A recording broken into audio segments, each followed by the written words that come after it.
The prayer has been said and the chair taken. However, there is a quorum hitch at the commencement of the sitting of the Senate. The Speaker has directed that the quorum bell be rung for 10 minutes. Of course, this is as provided for in the House Standing Order number 40.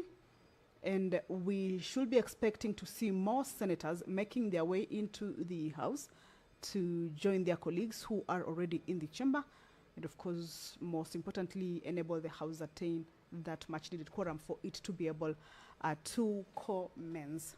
We shall continue to take a look at the business that the senators shall transact this afternoon as we wait for the House to quorate.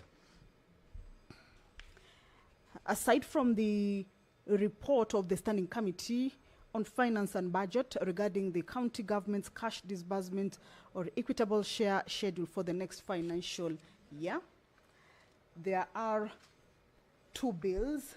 These bills are lined up for consideration at the division stage. The Assisted Reproductive Technology Bill, a bill originating from the National Assembly and co-sponsored by the nominated Senator Catherine Muma, as well as the County Government's Laws Amendment Bill. This is a bill that originates from the Senate and sponsored by Honorable Senator Abdul Haj. These are bills that are lined up for consideration at the debate stage for them to be read a second time and for them to be able to move into the next stage. Pursuant to provisions of Standing Order 53.1, there are a number of statements that members of the Senate shall be seeking from various standing committees. The Senator for Kitui County this afternoon, that is Honorable Enoch Wambua, will seek a statement from the Standing Committee on National Security, Defense and Foreign Relations regarding the discovery of 4 bodies buried in shallow graves in Mwengi, Kitui County. The nominated Senator Honorable Peris Tobiko will also seek a statement from the Standing Committee on Lands, Environment and Natural Resources regarding the operations and environmental compliance of Environmental Combustion Consultants Limited in Kajiado County, and the Senator for Tharaka Nithi County, Honorable Mwenda Gataya Mofaya, will seek a statement from the Standing Committee on Trade, Industrialization and Tourism regarding the challenges facing green gram farmers in Tharaka Nithi. Those are just some, but a few of the statements that members of the Senate will be seeking more clarification on. Those are statements that members will be seeking more clarification on from the various standing committees. This afternoon also, as the House sits for this afternoon sitting, is that they will be adjourning for a long recess beginning this, or rather once the House adjourns this afternoon, the senators will be proceeding on a short break or a break until the Tuesday of 14th of July 2026. So there are a number of businesses that the senators might want to dispense with this afternoon, including the report on the county equitable share, the county government's equitable share cash disbursement schedule for the next financial year, a number of bills as well as motions. The motion on the report of the Select Committee on Delegated Legislation on its consideration of the Traffic School Transport Rules 2026, Legal Notice number 11 of 2026, the Traffic Motor Vehicle Inspection Rules 2026, Legal Notice number 13 of 2026, and the National Transport and Safety Authority Operation of Commercial Vehicles Regulations 2026, Legal Notice number 14 of 2026, is also part of the priority business that has been lined up for consideration this afternoon.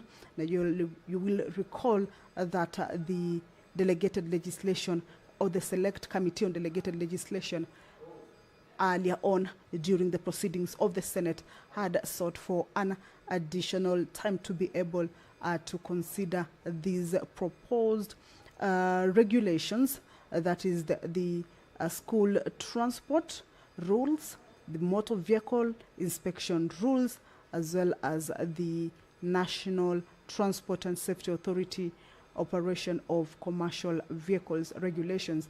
They had sought additional time to be able to consider and also bring on board a number of stakeholders who had not been engaged earlier on during the engagement process, and that time was granted and they were able to consider those rules and regulations. And in this particular report, the committee urges the House, or want the House to adopt that report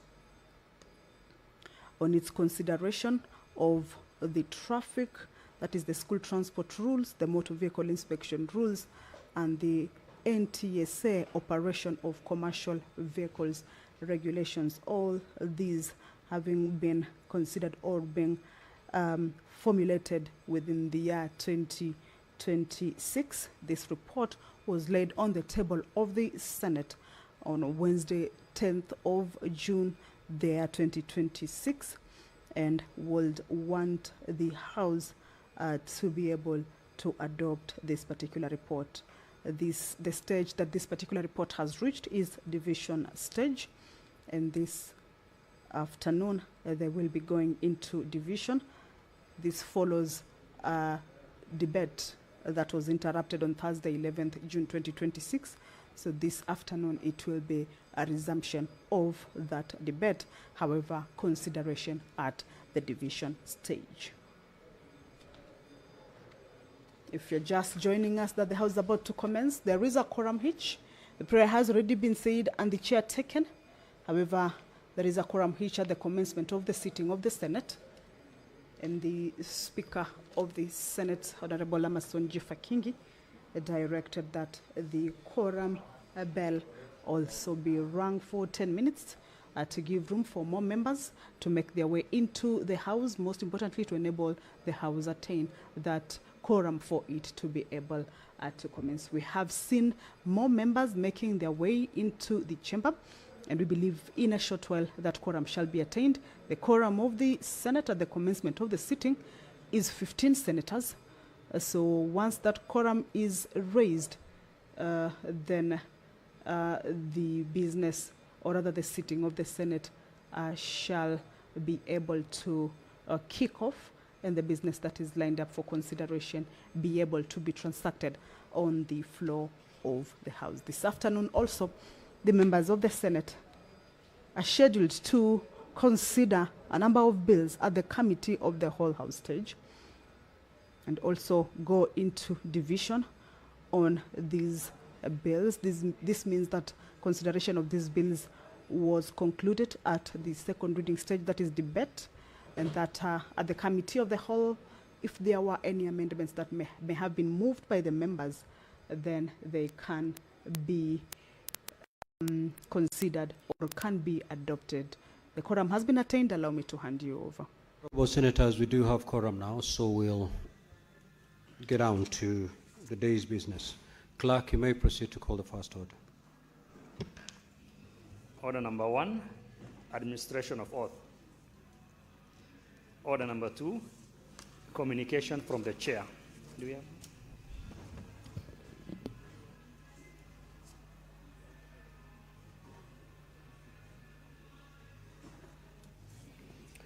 Now, honorable senators, I'd like to acknowledge the presence in the Speaker's Gallery this afternoon of a visiting delegation of 3 young leaders from the Institute of Economic Affairs in Kenya and interns from American University in the Washington, D.C. in the United States of America. The delegation is on a study visit to Parliament. I request each member of the delegation to stand when called out so that you may be acknowledged in the Senate tradition. Mr. Emmanuel Walkendo, a program officer. Mr. Spencer Muhonja, intern, Institute of Economic Affairs. Ms. Sarah Cherop Lioba, intern, Institute of Economic Affairs. Mr. Benjamin Canzeras, intern at the American University. Now, on behalf of the Senate and on my own behalf, I extend a warm welcome to the delegation and wish you a fruitful visit here at the Senate. I will call upon the youth leader of the Senate and the senator for Siaya County. Senator Eddie, you know the youth leader, certainly. You may proceed. Thank you. Thank you, Mr. Speaker, sir. I wish to take this opportunity to welcome the interns from the Institute of Economic Affairs and from the American University. And Mr. Speaker, it is our tradition that we welcome them here, and we hope that during their sitting, during this afternoon sitting, they will be able to gain some experience of how we conduct our business in Parliament. And I particularly like the three who are from the Institute of Economic Affairs, because I am personally an economist and I'm very passionate about economics, and you are not in the wrong profession. You are in the right profession, and you are in the right place here in the Senate. So we welcome you. Thank you very much, and I'm sure you are going to gain from the experience you will gain today here in the debates. Thank you. Next order.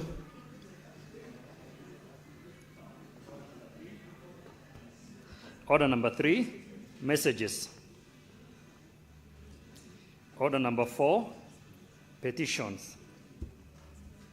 Order number 5, papers.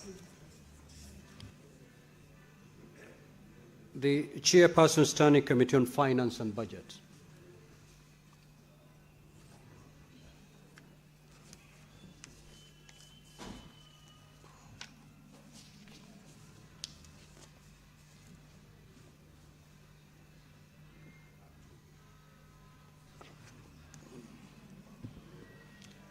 Thank you, Mr. Speaker. Through your honor, of course, I beg to lay the following paper on the table of the Senate today, Thursday, the 18th June, 2026.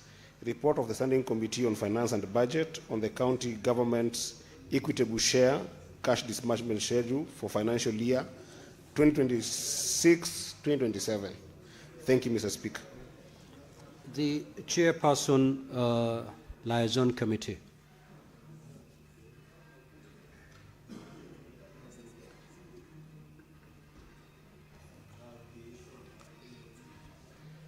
Thank you once again, Mr. Speaker. Again, through your honor and on behalf of the Chairperson of the Liaison Committee, the Deputy Speaker, I beg to lay the following paper on the table of the Senate today, the Thursday, 18th June, 2026. Report of the Liaison Committee on the activities and operations of select committees during the 4th session, 2025. I thank you, Mr. Speaker. The Chairperson Standing Committee on Roads, Transport and Housing.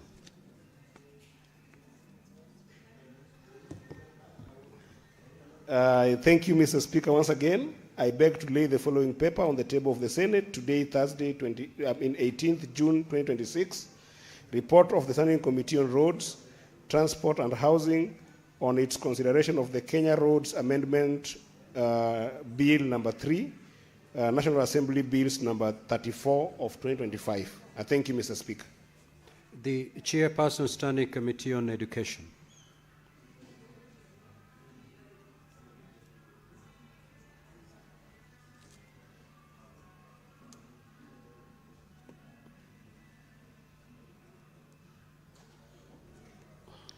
Thank you, Mr. Speaker. Mr. Speaker, I beg to lay the following paper on the table of the Senate today, Thursday, 18th June, 2023. Report on the Standing Committee on Education on its consideration of the Basic Education Amendment Bill, National Assembly Bill, number 59 of 2023. I thank you, Mr. Speaker. Next order.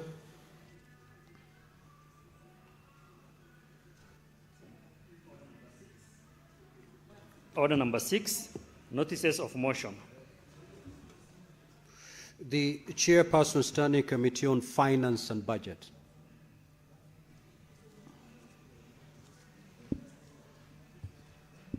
I thank you once again, Mr. Speaker.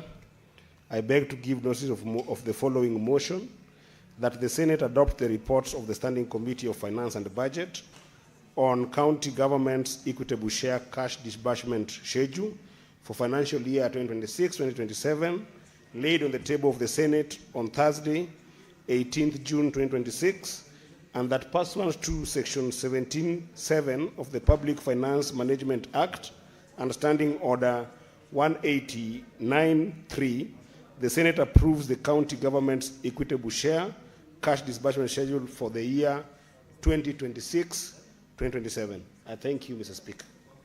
The Chairperson Liaison Committee.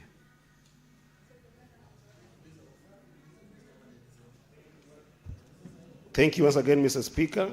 I beg to give notice of the following motion, that the Senate notes the report of the Liaison Committee on the activities and operations of select committees during the fourth session 2025, pursuant to Standing Order 2242, laid on the table of the Senate on Thursday, 18th June 2026. I thank you, Mr. Speaker.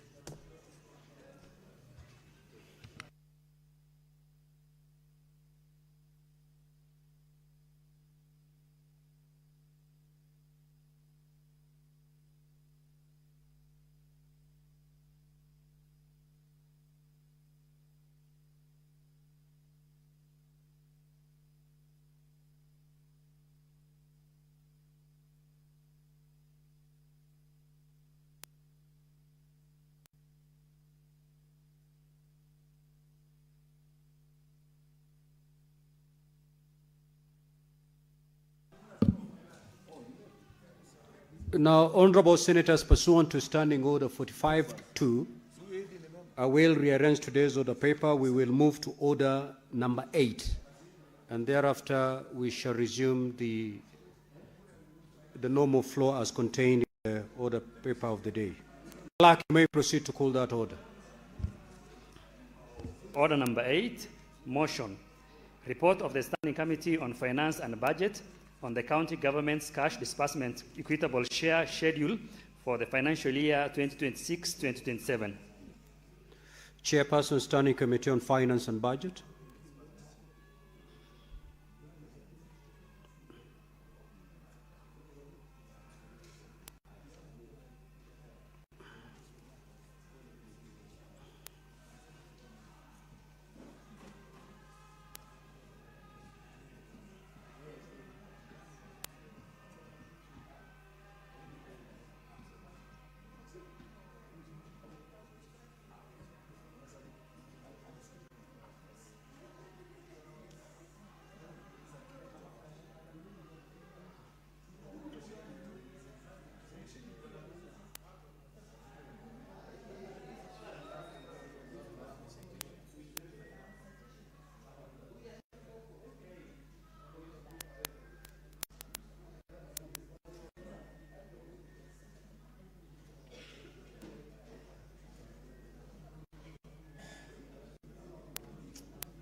Thank you, Mr. Speaker, sir. On behalf of the Chair, Finance and Budget Committee of the Senate, Mr. Speaker, sir, I beg to move that the Senate adopts the report of the Standing Committee on Finance and Budget on the county government's equitable share cash disbursement schedule for the financial year 2026-2027, laid on the table of the Senate on Thursday, 18th of June, and that pursuant to Section 17(7) of the Public Finance Management Act and Standing Order number 189.3 of the Senate Standing Order, the Senate approves the county equitable share cash disbursement schedule for the financial year 2026-2027.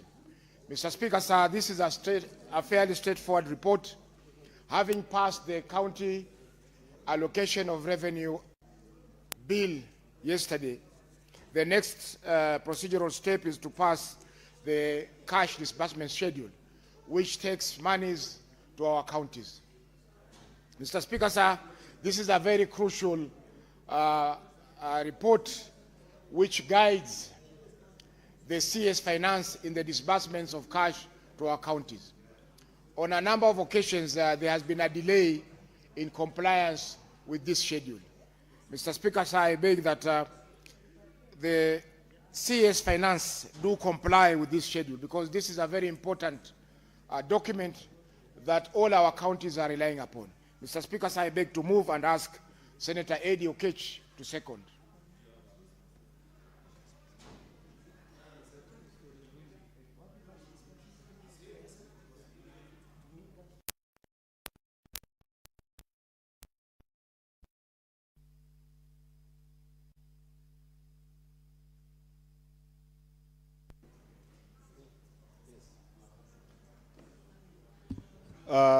Mr. Speaker, as a member of Finance and Budget, I want to assert that this is quite a procedural motion because, Mr. Speaker, the bulk of the work that we did was being able to pass, DORA and CARA, Mr. Speaker, that gives money to the counties. And whatever we are passing now is just making sure that the National Treasury can be able to send money to our counties on time.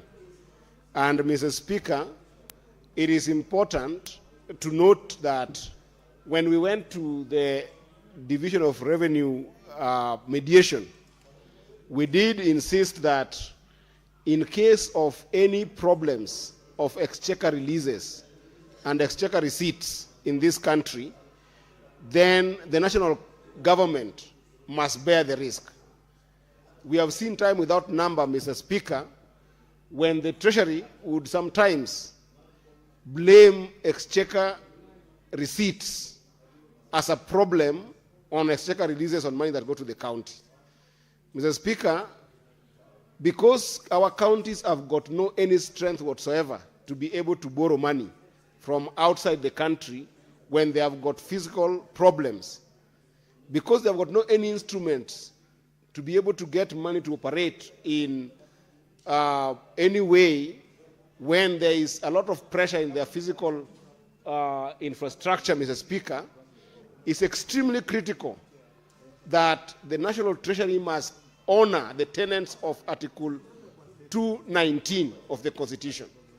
Article 219 articulates that as long as we have passed DORA and as long as we have passed CARA in this House, Mr. Speaker, it is critical that all money that go to the counties are honored and are sent there on time. And therefore, this is the importance of the piece of legislation that we are passing here today, that the National Treasury must be able to honor. And Mr. Speaker, if you look at the schedule that has been shared, it actually articulates the amount that's supposed to go to the counties on a regular basis. In fact, it actually puts it into a chunks of almost a monthly basis. For instance, if you look at Migori County, you'll see in that schedule that we have got 500 million that is expected at the end of this month. The next month we've got 600 plus million. The next month we've got 800 plus million. And these monies must go within that time frame. But, Mr. Speaker, I will not leave this floor without emphasizing the role that the governors now must be able to take in putting these monies to good use. The work that the Senate has done in these past 2 months to pass DORA, to pass CARA, and now to pass this disbursement schedule is such a critical and important work that almost forms 96% of our work as senators to come and protect the interests of our counties, and that protection is making sure that they have money in the counties.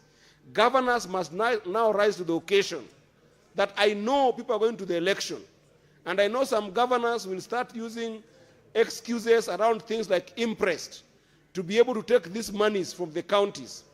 We must stand firm that the monies we have sent to the county must be used the right way, because we have done our work.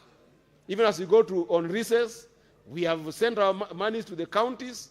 We have put the framework, the legal framework, to ensure that the National Treasury will be giving money to the counties on time.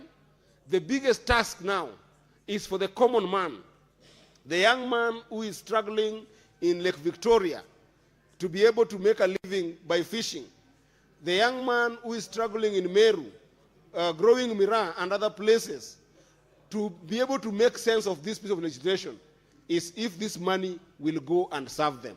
Now the country should see that the work remains with the governors. We have sent money and we have put the instruments to make sure that the money goes there every month. It is upon the governors to use it correctly. And therefore, Mr. Speaker, because this is a procedural motion, I don't want to say much. I want to thank the team from the from the Finance and the Budget, as I second and support firmly that let's vote for this piece of legislation to take root today. I thank you, Mr. Speaker. Senator Roba and Senator Fernandi, take your seat. Senator Beatrice Akinyi. Senator for Homa Bay, kindly take your seat. Senator Korir.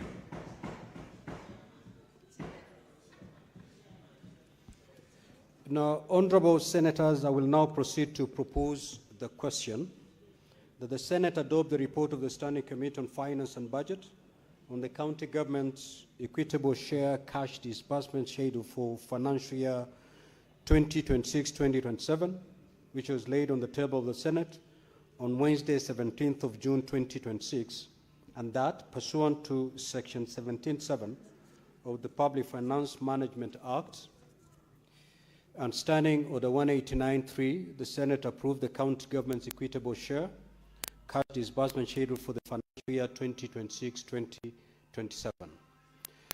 Now, the floor is open for debate. This being a procedural motion, with your concurrence,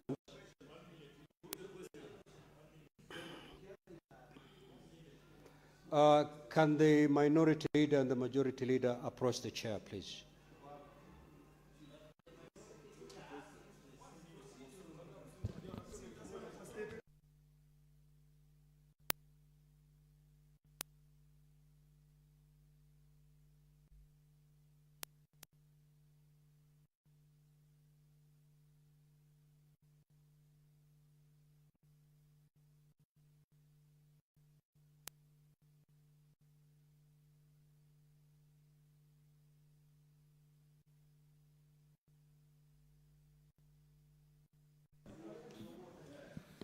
So, honorable senators, with the concurrence, I will proceed to put the question, and therefore I will ask the Sergeant at Arms to kindly close the door and draw the bar. However, before you do that, Sergeant at Arms, before you close the door and draw the bar, kindly ring the division bell for 2 minutes.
Sergeant at Arms, kindly close the door and draw the bar.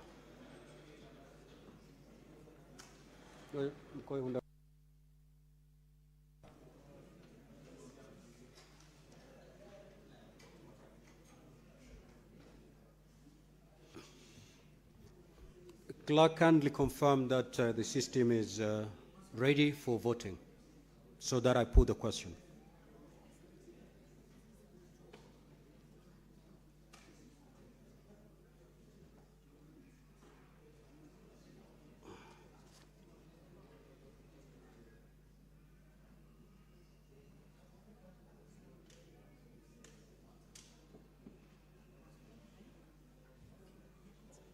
Good.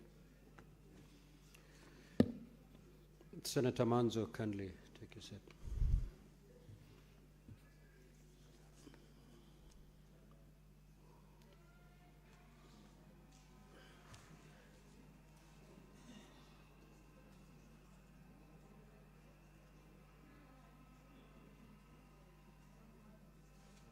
Clerk, are we good to go?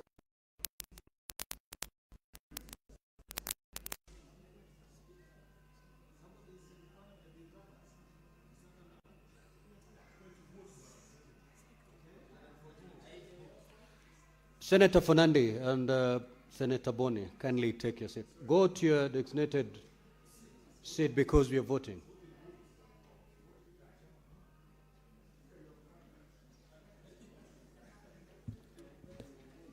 Honorable Senators, I will now put the question that the Senate adopt the report of the Standing Committee on Finance and Budget on the county government's equitable share cash disbursement schedule for the year 2026-2027, which was laid on the table of the Senate on Wednesday, 17th of June 2026, and that pursuant to Section 17.7 of the Public Finance Management Act and Standing Order 189.3, the Senate approved the county government's equitable share cash disbursement schedule for the financial year 2026-2027. You may now proceed to vote.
Senator Mbugua, you need to cast your vote, but just stay on your seat. The paper will be brought to you so that you may cast your vote.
Honorable Senators, the division results are as follows.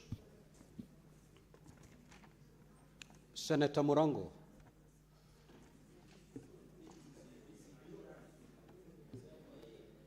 Ayes 31 votes, nays 0, abstention 0. So the ayes have it.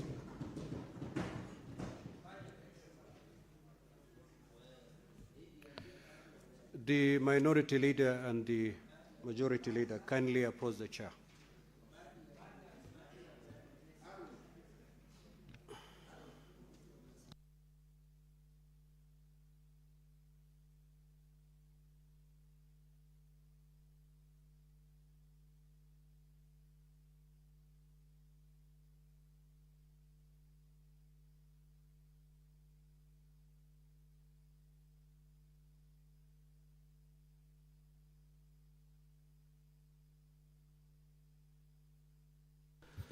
Such times you may now withdraw the ban, open the door. So then we'll go back to statements. Order number 7. Clerk, you may call that order. Order number 7, questions and statements. Request for statements pursuant to Standing Order 53-1. The Honorable Senator for Kitui County, Senator Enoch Wambua.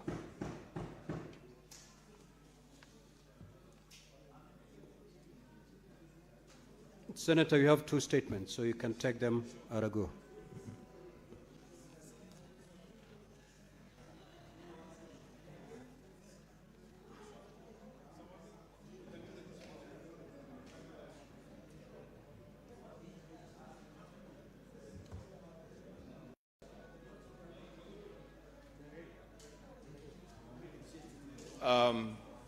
Thank you, Mr. Speaker. Mr. Speaker,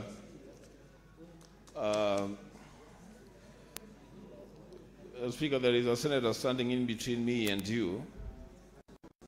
Senator Eddy, take your seat. You're out of order, and I'll give you a first question. Thank you, Mr. Speaker. Thank you, Mr. Speaker. Mr. Speaker,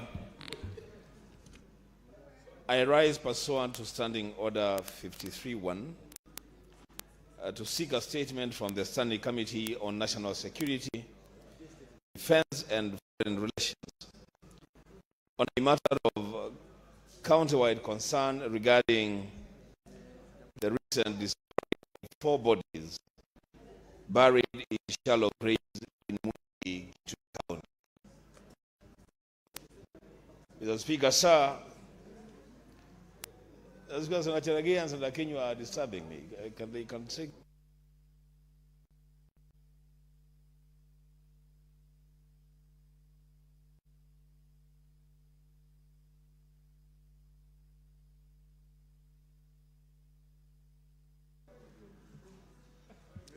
Thank you, the Speaker. I will take that again. The Speaker, sir, I rise pursuant to Standing Order 53-1 to seek a statement from the Standing Committee on National Security, Defense and Foreign Relations on a matter of countrywide concern regarding the recent discovery of 4 bodies buried in shallow graves in Mwingi, Kitui County. Mr. Speaker, sir, this disturbing incident,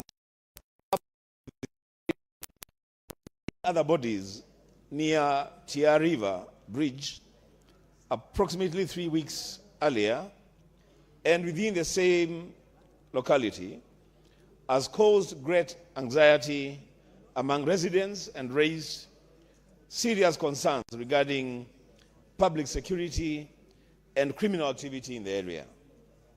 In the statement, the committee should address the following. 1, the identities of the 4 deceased persons whose bodies were recently exhumed in Mwingi, including whether their next of kin have been informed. Number 2, the places of origin and residence of the deceased persons, and whether investigations have established whether they were killed within Mwingi or elsewhere before their bodies were transported and buried at the site. 3, the measures being undertaken by the National Police Service to apprehend and prosecute all persons involved in the killings and concealment of the bodies, and the timelines within which the investigations are expected to be concluded. Number 4, the progress made in establishing the motive behind the killings, including whether the incidents are isolated criminal acts or part of the activities of an organized criminal network or murderous cartel operating within the region.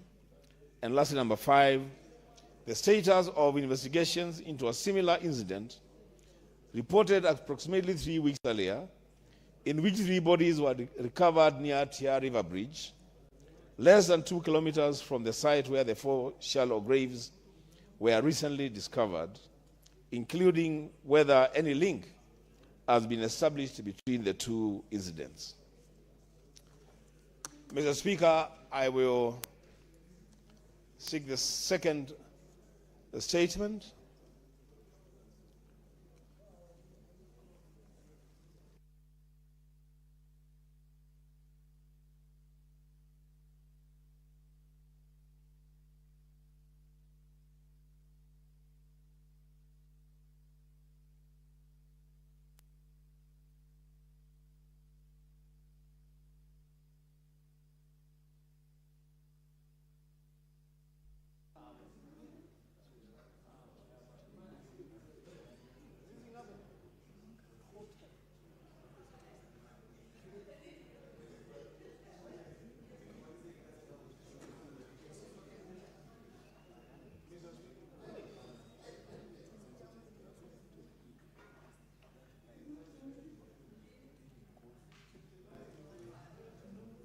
Mr. Speaker, while the Senator from Mandera was consulting with you, something serious was happening in the chamber. This microphone has gone off on me 4 times, Mr. Speaker. We have raised these issues about this system for a long time, and the suppliers are here, Mr. Speaker. I can see a member of the PSC here. This embarrassment must be brought to an end. If this thing goes off again, Mr. Speaker, I'll take it personally against Senator Joyce, who sits here on behalf of the Parliamentary Service Commission. The Speaker, having said that, I rise pursuant to Standing Order 53-1 to seek a statement from the Standing Committee on Agriculture, Livestock and Fisheries on a matter of county-wide concern regarding the protection of farmers in Kitui County from exploitation by brokers and middlemen during the marketing of agricultural produce. Mr. Speaker, sir, agriculture remains a primary source of livelihood for the majority of households in Kitui County. However, due to limited access to markets, inadequate storage facilities, insufficient market information, and weak bargaining power, many farmers are compelled to sell their produce at unfairly low prices. This significantly reduces their incomes and undermines agricultural productivity and sustainability. In the statement, the committee should address the following. 1, measures the government has put in place to protect farmers from exploitation by brokers and middlemen in the marketing of agricultural produce. 2, the status of support and strengthening of agricultural cooperative societies and farmer organizations to enhance collective bargaining and secure better returns for farmers. 3, the interventions being undertaken to improve access to storage facilities, market information, and other post-harvest support services. And number 4, measures being implemented to establish direct market linkages between farmers and buyers to improve farm gate prices and reduce reliance on exploitative intermediaries. Mr. Speaker, I thank you.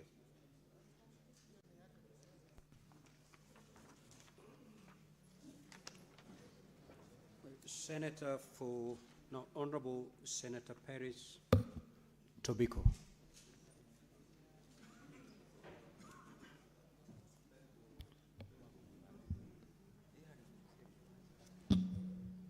Thank you, Mr. Speaker. Mr. Speaker, I arise to raise a statement on the environmental and health impact of the operations of Environmental Combustion Consultants Limited, ECCL, in Kajiado County.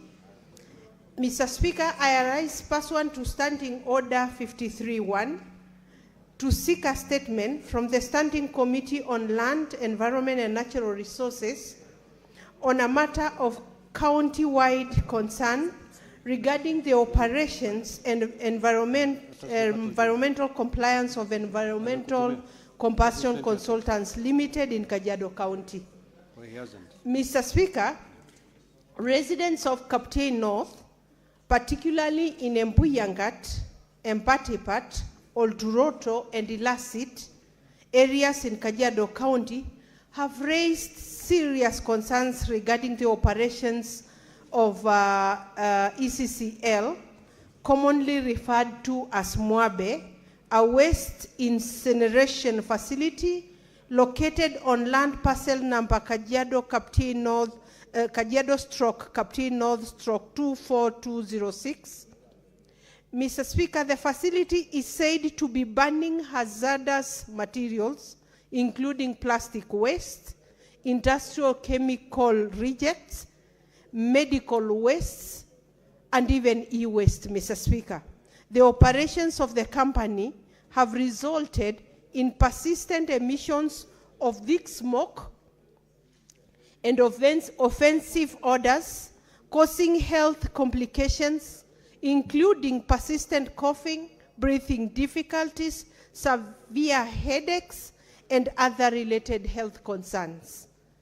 There are further concerns, Mr. Speaker, regarding the location of the facility in a predominantly agricultural and residential area, as well as the existence of large waste containment lagoons within the premises, which are reported to contain unidentified liquid waste and chemical residues, posing a risk of soil contamination, water resources, and other surrounding environment.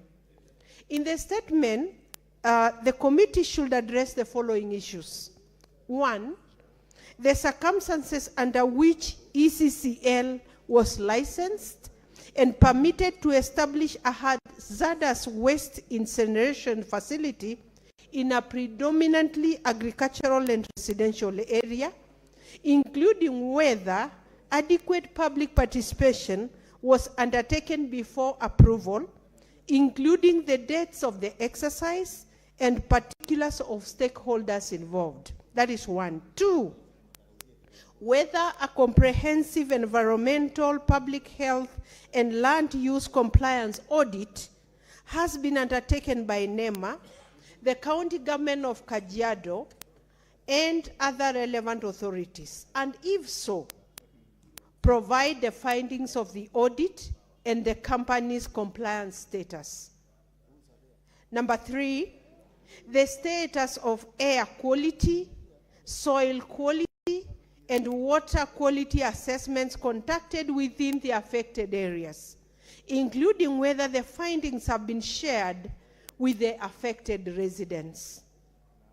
Number four, the nature and composition of substances stored in the dams, lagoons, ponds, or reservoirs within the company's premises, and whether a forensic environmental assessment has been conducted to determine their impact on public health and the environment. Number five, whether the government intends to review, suspend, or revoke approvals, permits, and licenses issued to the company in light of the reports of non-compliance with county licensing requirements, public health standards, and environmental laws.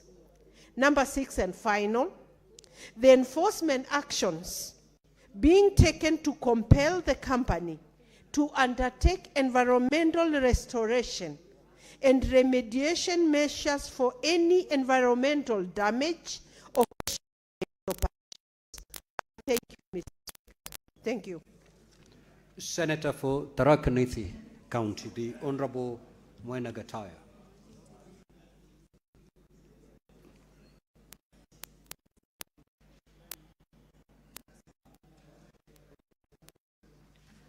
Thank you, Honorable Speaker. Honorable Speaker, Mr. Speaker, sir, I rise pursuant to Standing Order 53-1 to seek a statement from the Standing Committee on Trade, Industrialization, and Tourism on a matter of county-wide concern regarding the challenges facing green grams farmers in Tharaka Nithi County.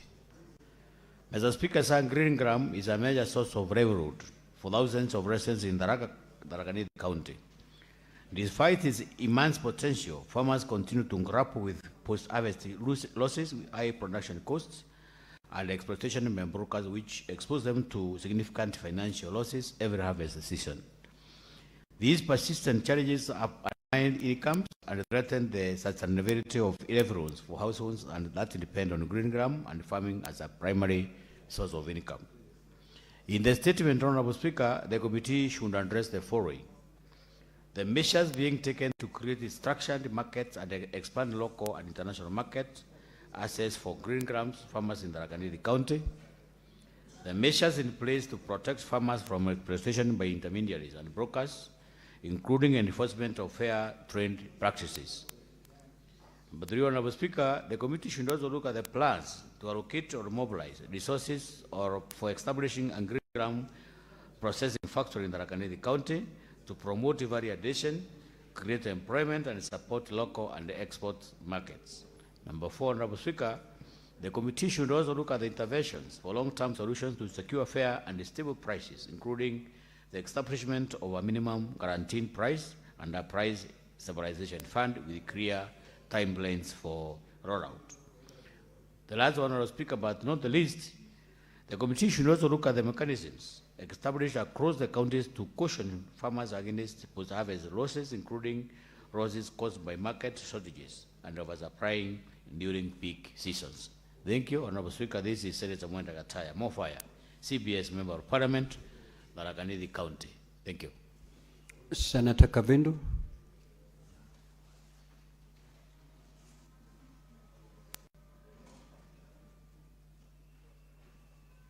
Thank you, Mr. Speaker, for giving me this opportunity. I have two statements.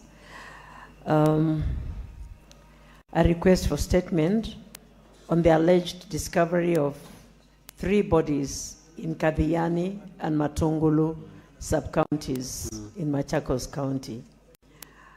Mr. Speaker, I rise pursuant to Standing Order 53-1 to seek a statement from the Standing Committee of National Security and Defense, Foreign Relations on a matter of countrywide concerns regarding a discovery of 3 bodies in Kadhiani and Matungulu sub-counties in Machakos County under suspicious and disturbing circumstances. Mr. Speaker, sir, 2 bodies were discovered in Kaiwa location in Kadhiani sub-county, while a 3rd body was discovered at Koma area, Kalima village in Matungulu sub-county. These discoveries have raised serious concerns about violence, crime, and insecurity, and have caused public anxiety among residents. In this statement, the committee should address the following. 1, the circumstances leading to the deaths of the 3 and the discovery of their bodies in Machakos County, including whether the incident are officially recorded by government security agencies. 2, the status of investigations into the deaths, including steps taken to establish the identities of the deceased persons, notified and notify their next of kin. 3, whether the suspects behind the murder of the 3 persons have been identified and arrested and arraigned to court to face charges. 4, the long-term plan in place to strengthen security operations, enhance intelligence, and prevent reoccurrence of similar cases in Machakos County and the surrounding areas. Senator Agnes Kavindu Mudhama MP, Machakos County. Senator Sigei. The other statement, Mr. Speaker, I'll read it. Statements? Yeah, I'll read Okay. it later. Let Segei finish, and the other one I read.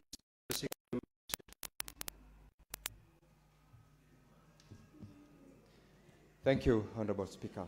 I rise pursuant to Standing Order 53-1 to seek a statement from the Standing Committee on Roads, Transportation and Housing on a matter of county-wide concern regarding the failure by the county government of Bomet to pay contractors for completed roadworks. Mr. Speaker, sir, several companies that were contracted by the county government of Bomet to undertake road maintenance and construction works between the year 2020-2021 and 2024-2025 financial years are yet to be paid by the county government despite completing all scopes of work, meeting all contractual obligations, and handing back the sites to the county government.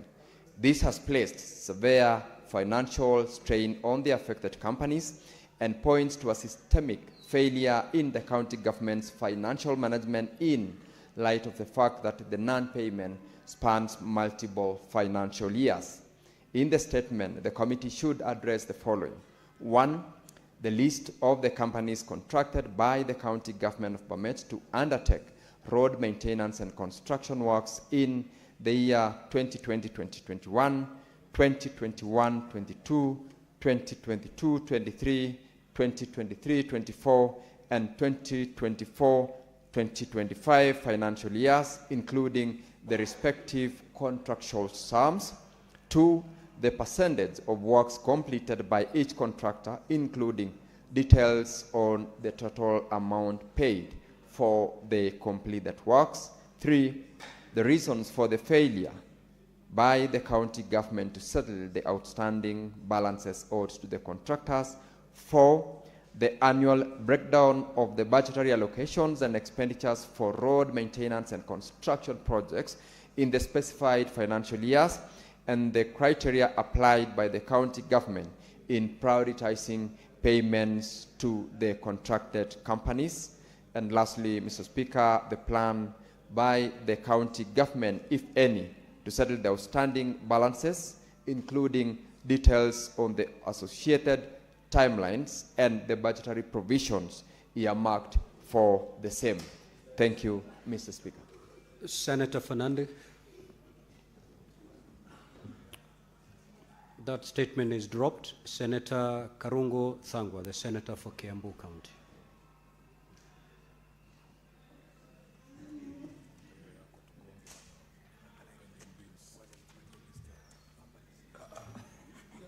Thank you, Mr. Speaker.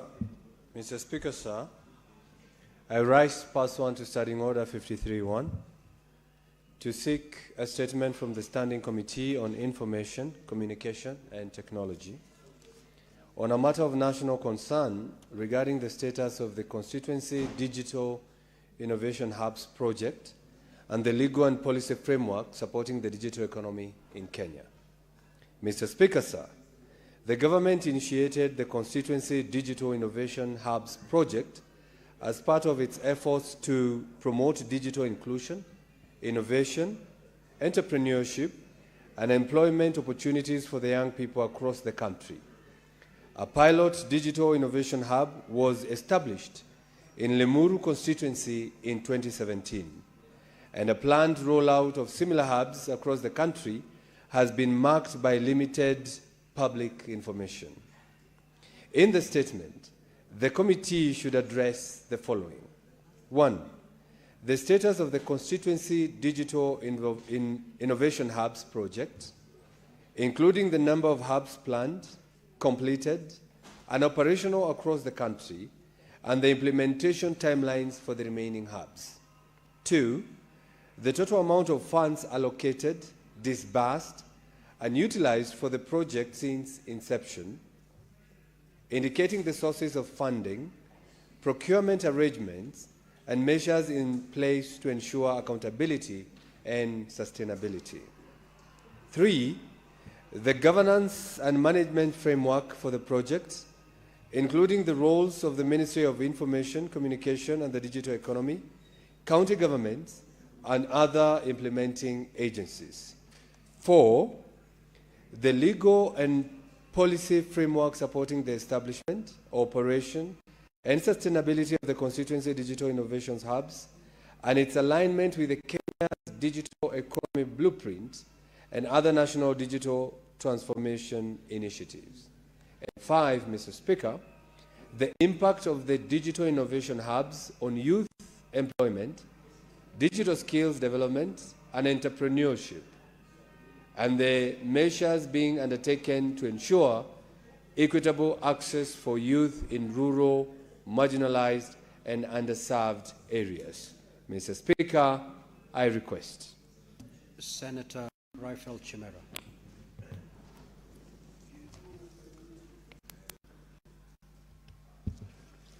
Thank you, Mr. Speaker. This is a request for a statement regarding the stalled Kombani Fresh Produce Market project in Kwale County. Seek a statement from the Standing Committee on Devolution and Intergovernmental Relations on a matter of county-wide concern regarding the prolonged and unexplained stalling of the Kombani Fresh Produce Market project in Kwale County. Mr. Speaker, sir, the Kombani Fresh Produce Market in Kwale County was commissioned in December 2021 at a cost of approximately Kenya shillings 130 million. The project, co-funded by the European Union and the county government of Kwale, was intended for good purpose to serve over 1,000 traders and farmers as a modern wholesale market.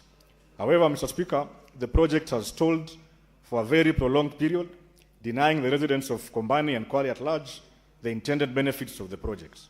In the statement, the committee should address the following issues, Mr. Speaker. Number 1, the factors responsible for the stalling of the projects.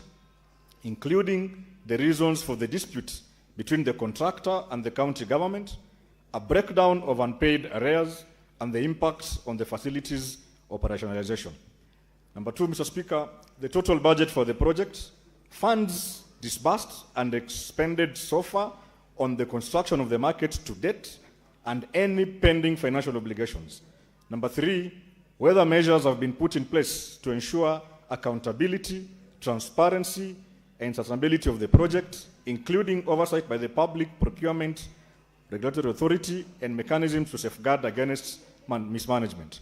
Last, Mr. Speaker, the interventions, if any, by the county government of Kwale and the ministry responsible for devolution to resolve the disputes, operationalize the market, and deliver the intended benefits to traders, farmers, and the people of Kwale at large. Thank you, Mr. Speaker. Senator Mandago. Thank you very much, Honorable Speaker. Honorable Speaker, I rise pursuant to Standing Order 53.1 to seek a statement from the Standing Committee on Finance and Budget regarding procurement of plumbing, drainage, sewer treatment, and firefighting installation works under the tender reference number KIRD 042526 at the Kenya Industrial Research and Development Institute, KIRDI. Mr. Speaker, sir, public procurement is governed by the principles of transparency, accountability, fairness, competitiveness, and value for money, as enshrined in the Constitution and the Public Procurement and Asset Disposal Act 2015. Concerns have been raised in regard to the procurement process, evaluation, and award of the contract. In the statement, the committee should address the following: details of the budgetary provisions made for plumbing, drainage, sewer treatment, and firefighting installation works, including the source of funding and approved budget. 2, whether the procurement method adopted complied with the Public Procurement and Asset Disposal Act 2015 and the justification for its application. The criteria used in the qualification and evaluation of bidders, and whether these communicated to all bidders. The status with procurement, the status of compliance with procurement laws and regulation during tendering, opening, technical evaluation, and financial evaluation, including how the successful bidder was determined. Whether approval for the procurement and award was duly granted by the head of procurement and other relevant authorities, supported by a professional opinion. The details of the awarded contract, including the name of the company, contract sum, scope of works, timeliness for completion, implementation status, advance payment, and compliance reporting to Public Procurement and Oversight Authority. Senator Jackson Mandago, EJH MP, Senator Uasin Gishu County. Senator Kavindu.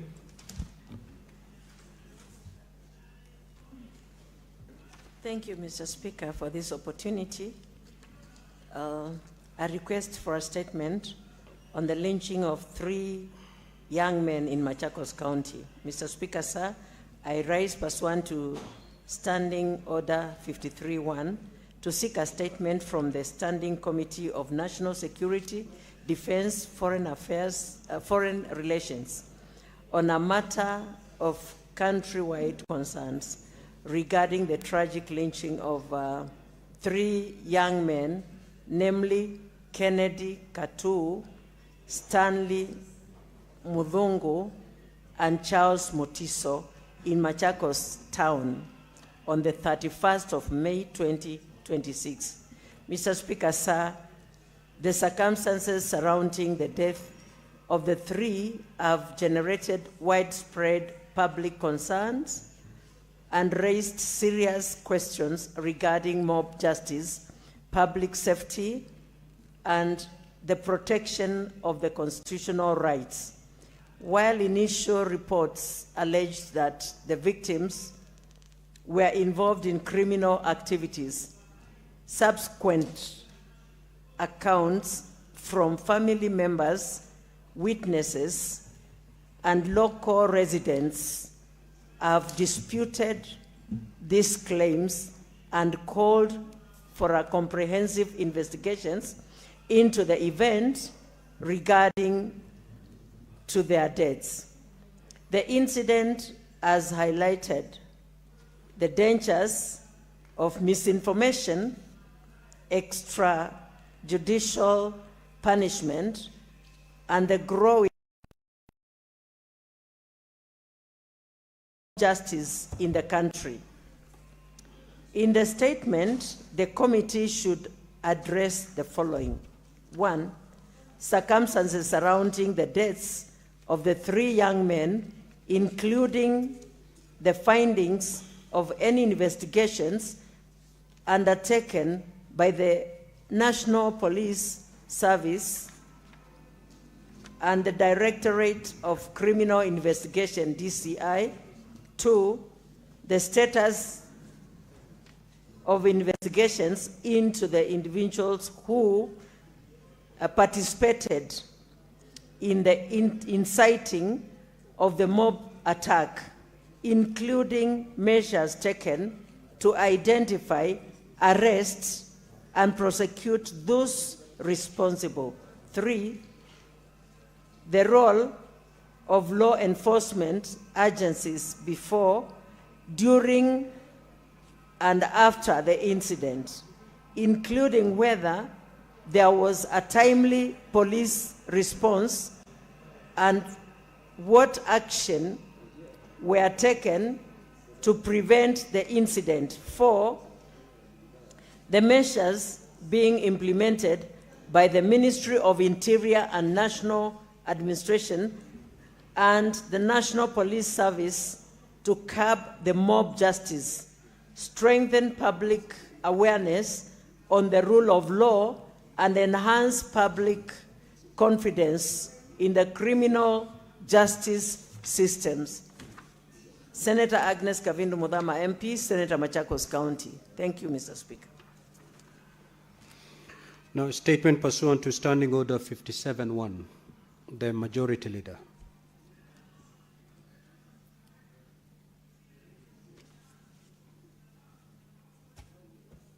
Okay, that statement is deferred. Before I allow comments on these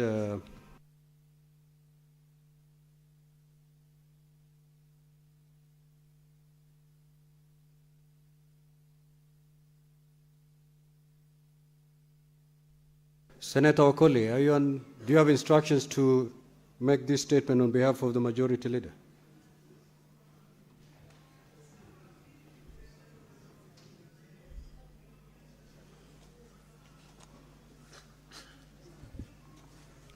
Thank you, Honorable Speaker.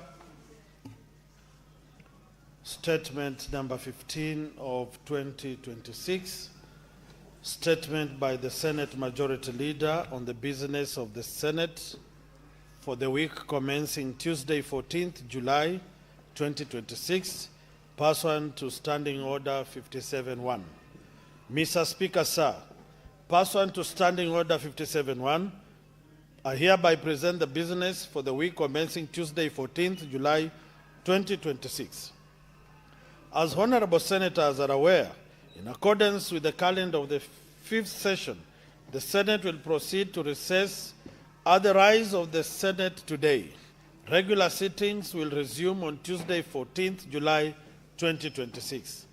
Mr. Speaker, sir, before I proceed with the statement, honorable senators may recall that during the sitting of Wednesday, 17th June 2026, the Senate considered and passed the following. 1. The County Allocation of Revenue Bill, Senate Bills number 10 of 2026, and the County Government's Additional Allocation Bill, Senate number 8 of 2026. These bills have been referred to the National Assembly for consideration. I take this opportunity to thank honorable senators for the good work that was done on Wednesday.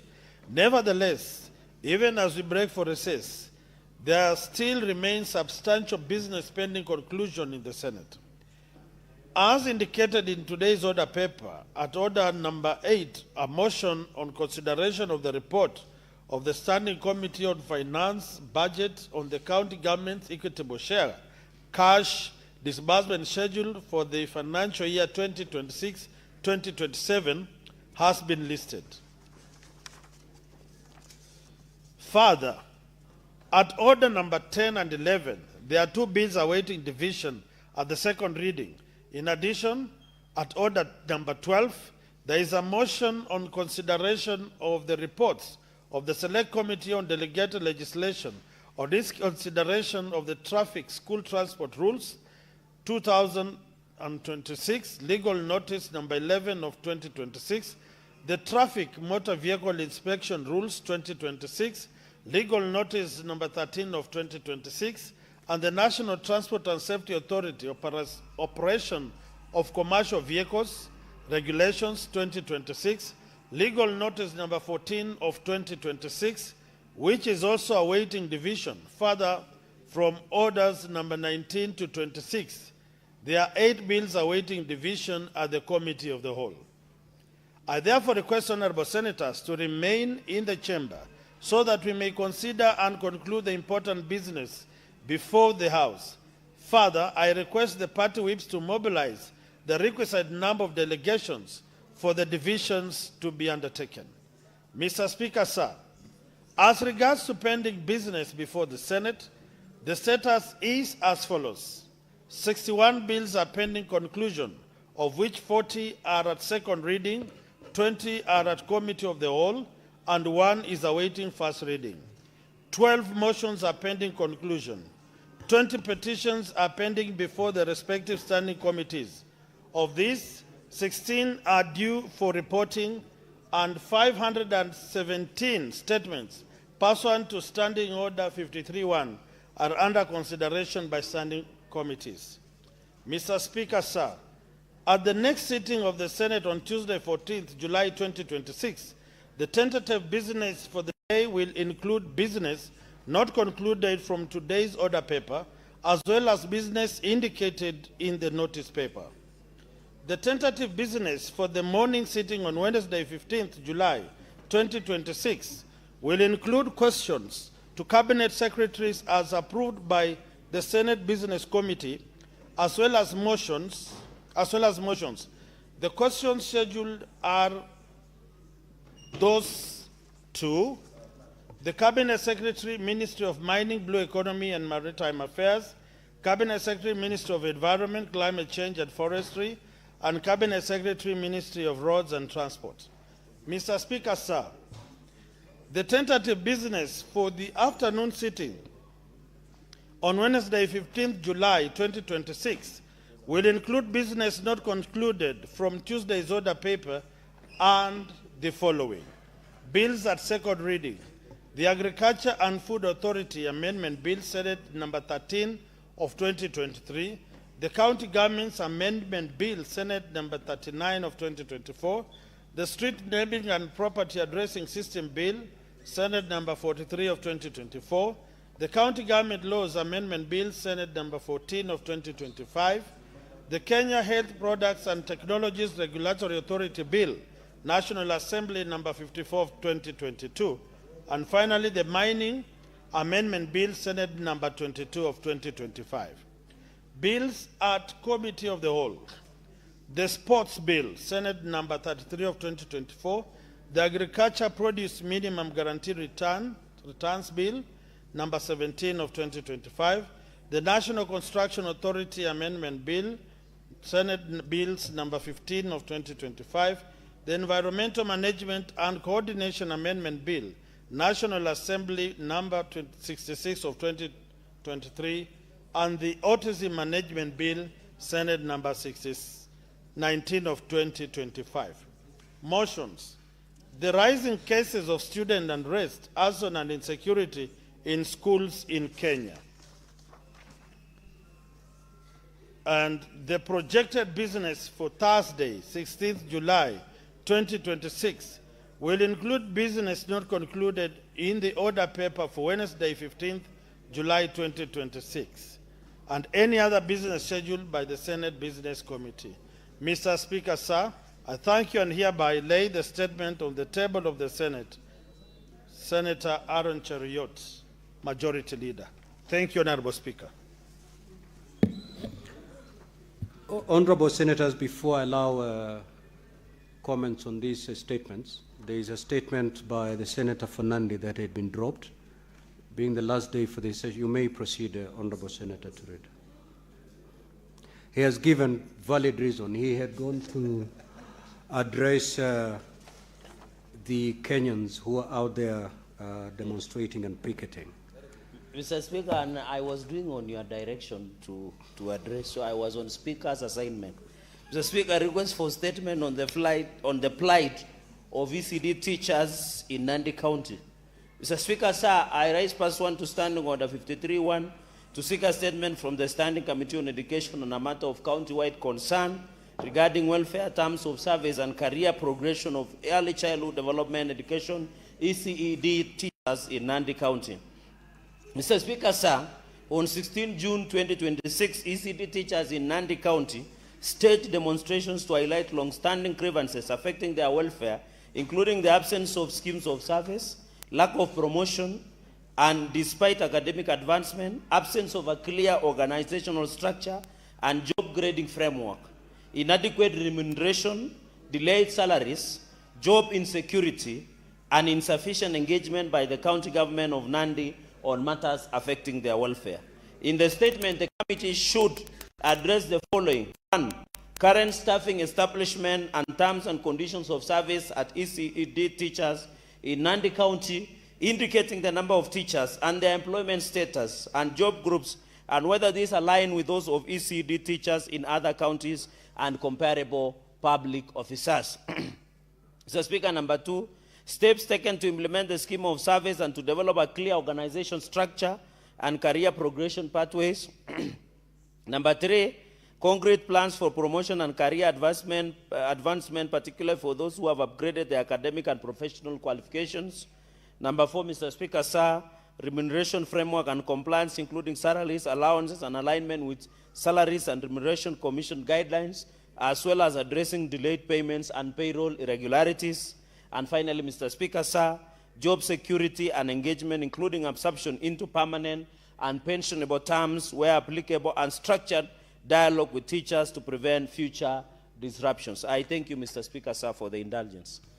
Now, Senator Fernandi, having gone to listen to the grievances by the Health Union Caucus, you were presented with a memorandum. You may proceed to table it so that I commit it to the Committee on Health.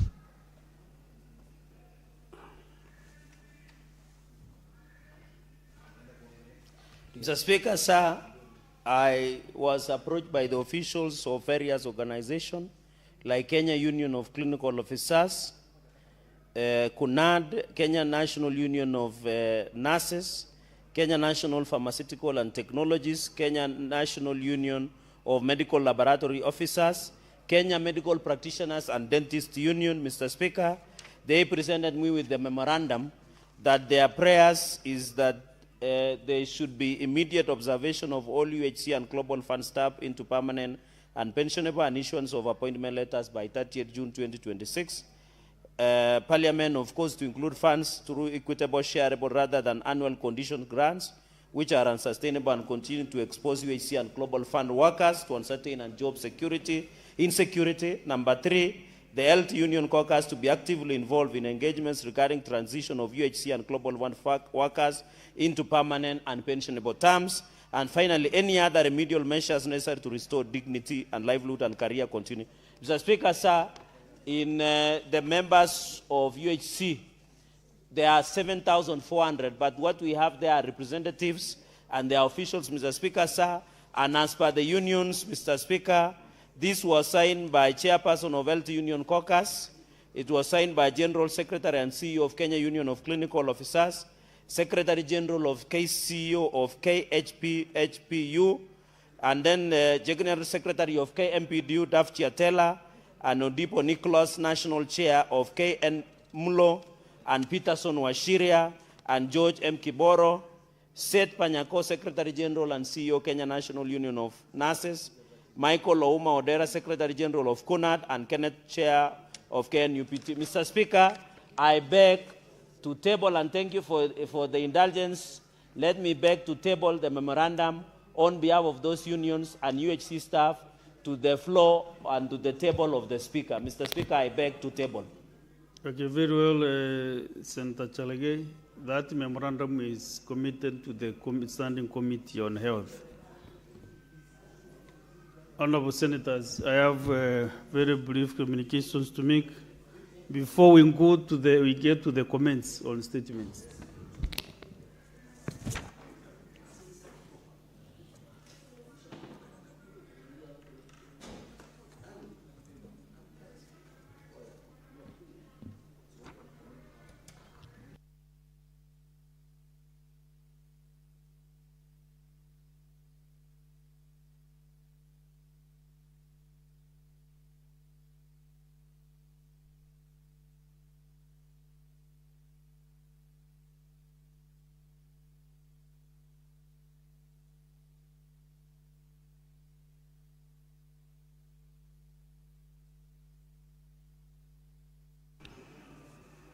Honourable Senators, Senator Chalagay.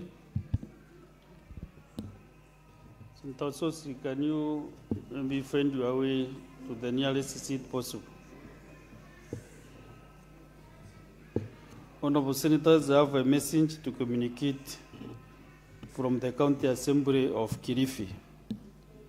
And this is the resolution of the County Assembly of Kilifi to suspend its plenary sittings from 21st to 25th September 2026 to facilitate Senate Mashinani. Honourable Senators, I wish to report to the Senate that pursuant to Standing Order 48, 4 and 5, I have received the following message from the Speaker of the County Assembly of Kilifi regarding the resolution of the County Assembly to suspend its plenary and committee sittings from 21st to 25th September 2026 to facilitate the Senate Mashinani program. The message written Tuesday, 9th June 2026 was received in the office of the Clerk of the Senate on Tuesday, 16th June 2026. Pursuant to Standing Order 48.4, I now report the message. I open the quote. So that the County Assembly House Business Committee recommended the suspension of sittings from Monday, 21st September to Friday, 25th September 2026. Further, aware that the Standing Order the Assembly Standing Orders that the Assembly may, for good cause, alter its calendar.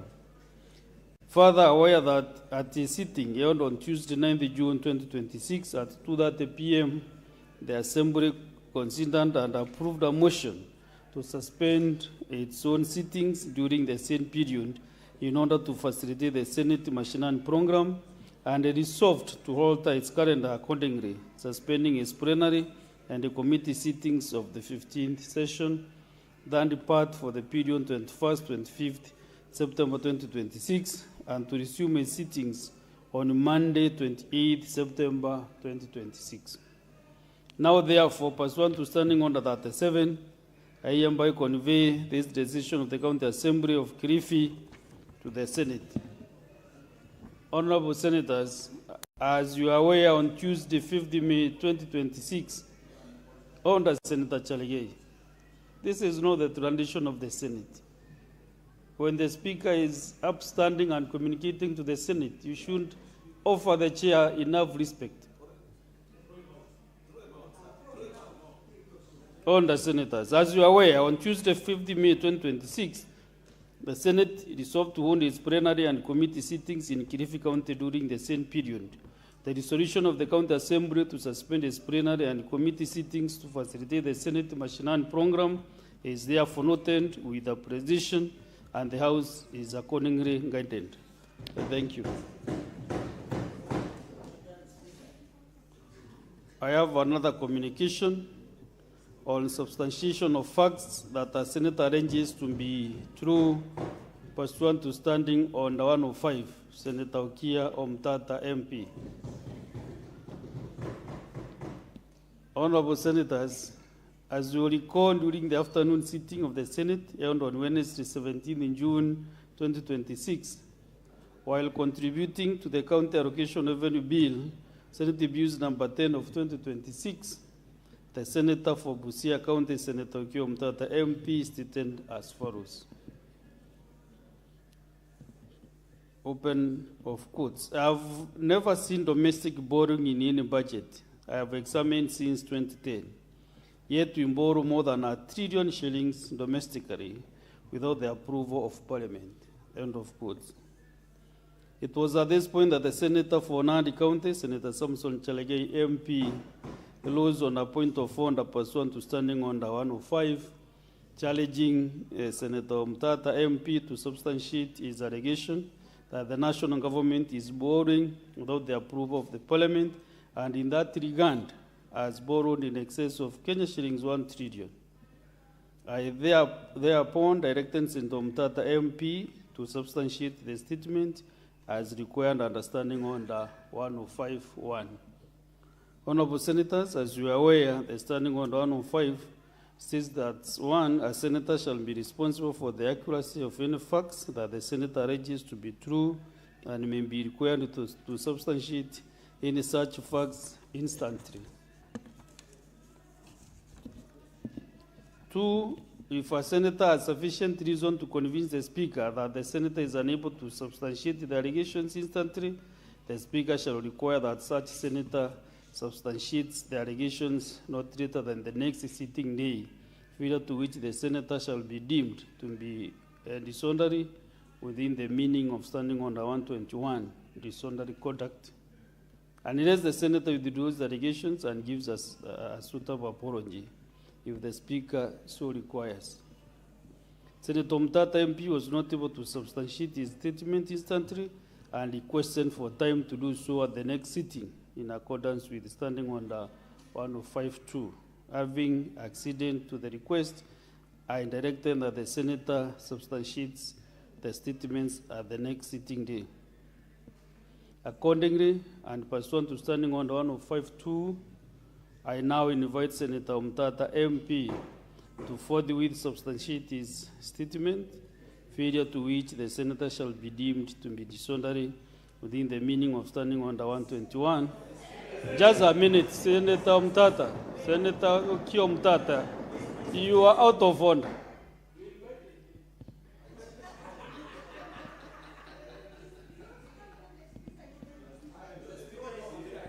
Senator Kio Mtata, you must really follow the procedures of this House and the rules, the standing orders, and whatever it takes.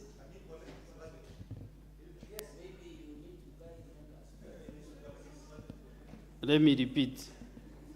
Accordingly, and pursuant to Standing Order 1052, I now invite Senator Mtata MP to forthwith substantiate his statement, failure to which the senator shall be deemed to be disorderly within the meaning of Standing Order 121. In the absence of such substantiation, the senator will be required to withdraw the statement and apologize to the Senate. I thank you. Senator Mtata.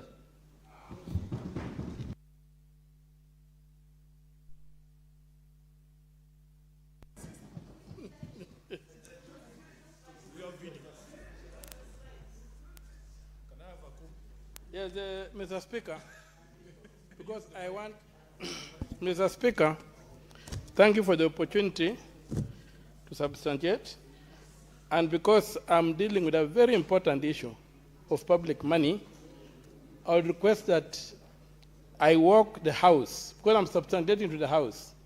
I walk the House through my 1,305-page bit of evidence to substantiate what I said on this floor.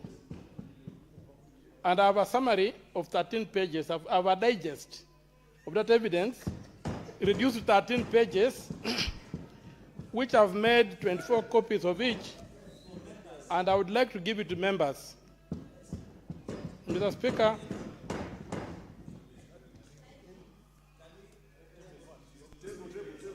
So, Senator Mtata, can you table your evidence? If you have the material evidence to substantiate your claims, and then I will analyze them and communicate. Mr. Speaker, I have to say what I'm tabling. Yes. Even people came to table papers. Yes, you have a few minutes to do so. My brother here came to table papers. He read and told us what he was tabling, and then he tabled. That's what I'm requesting you to do. You So table kindly allow me to what do. you have.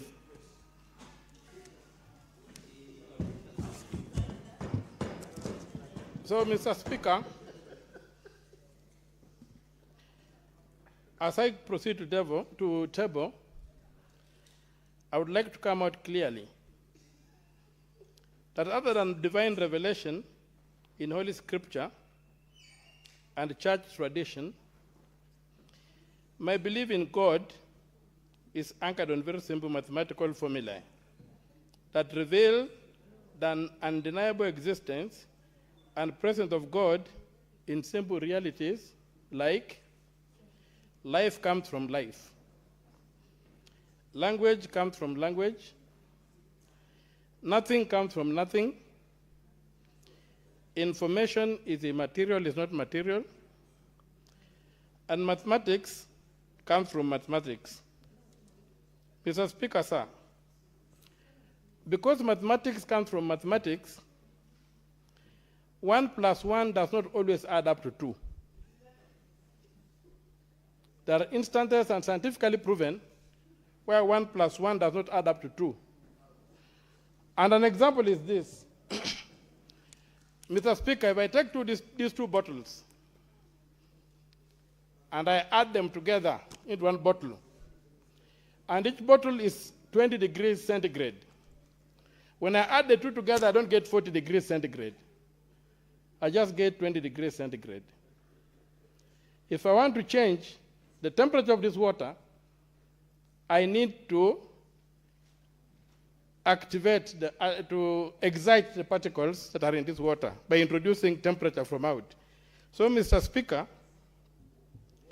what I'm going to substantiate is a mathematical formula whereby 1 + 1 equals to 2. And to begin with, Mr. Speaker, I have prepared a document here.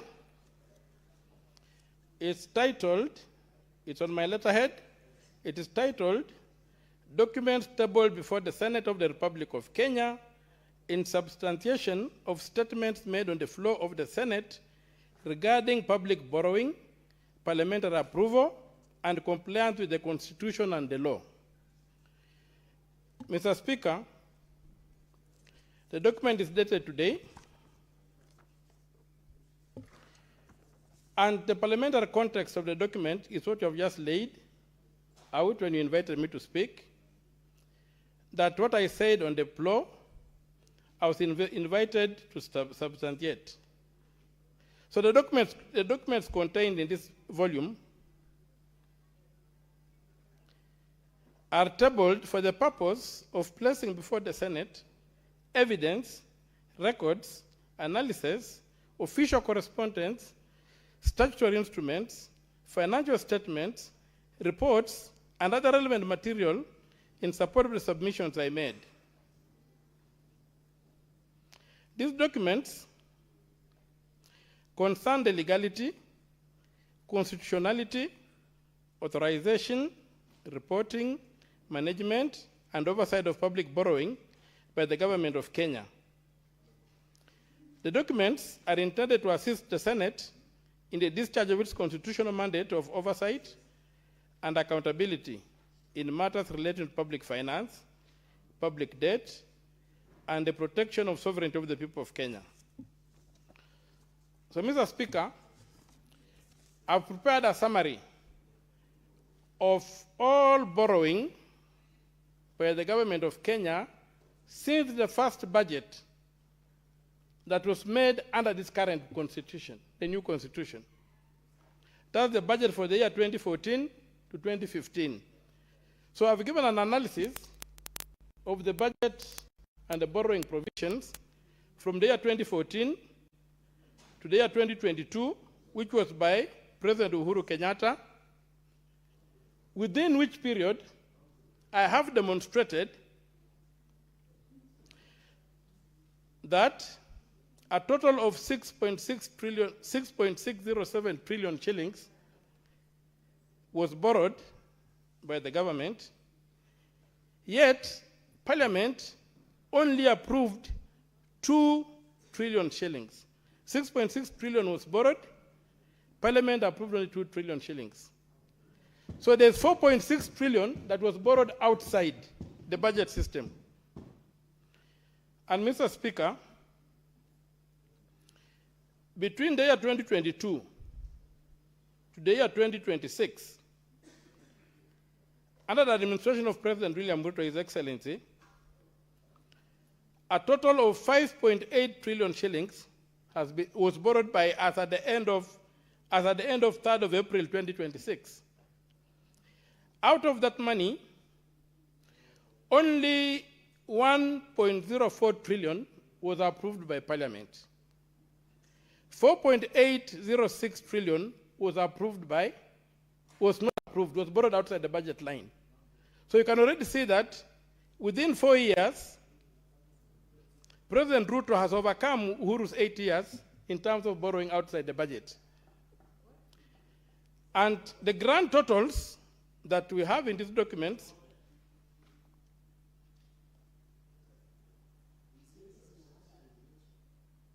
The evidence is here. I'm reading evidence. I'm not alleging. I'm reading evidence. I'm tabling evidence. I'm tabling evidence. Senator Chalege, what is your point of order? Mr. Speaker, I thought understanding order 101 and 105, you just state the documents that you want to prove your substantiation. On it, you don't need to explain. That is the understanding of Standing Order 101 and Standing Order 105 on veracity. So he has even gone ahead and even is increasing, is creating other allegations which we didn't demand, Mr. Speaker, because even including that is borrowing outside the budget, which was not the cause of substantiation yesterday, Mr. Speaker. Can you guide, and Mr. Speaker, can the senator sit down, because I'm on a point of order. We must follow procedures. He cannot be saying he wants to protect the Constitution and abusing the same Constitution. We must follow the Constitution, Your Excellency, sir. And if you want to run for president, run away from such issues. Mr. Speaker, the point I'm trying to make is very simple. It is just to explain to us, this is the standing order, this is what I'm going to use. He doesn't need to debate or explain, Mr. Speaker. Can you guide the member appropriately? Because he will increase some of us to raise further clarifications. Senator Mtata was doing so well, actually, up to that point. Yes. Because what he was giving us is the documents that he wants to table for my analysis. Because, you know, this is so voluminous, I cannot determine now. So what I want you to do, Senator Mtata, is to table the documents that you have as your evidence of substantiation. And then I will communicate after I go through the volume. Yes, Senator Majority Leader.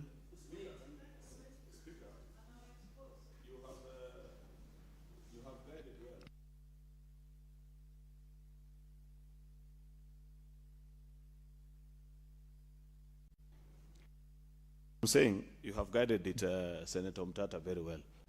And I'm keenly listening because I want to hear the documents that he's tabling. But the reading of Standing Order 105, Mr. Speaker, is not what he is doing. Because what he's doing now is to justify his statement. I believe that is not in his place because he has already made the allegation. He has been challenged, Mr. Speaker. So therefore, I want to believe that you need to guide. And also, lastly, can you guide on time, Mr. Speaker? Because otherwise, we may be here the entire afternoon in the pretext that I am showing the documents. Then Mtata speaks until it's 6:30. Can you guide us? So just for good order. Majority, and of course, reading the documents that he is tabling does not take even 2 minutes. Maximum 3 minutes. Just to read the way Senator Sifuna did yesterday so well. He tabled all the documents. And then the Speaker is analyzing his evidence. So, Senator Sifuna and Deputy Minority Leader, can you also guide the team on how to table documents before the Senate? I think Senator Sifuna can inform on how thick his document was.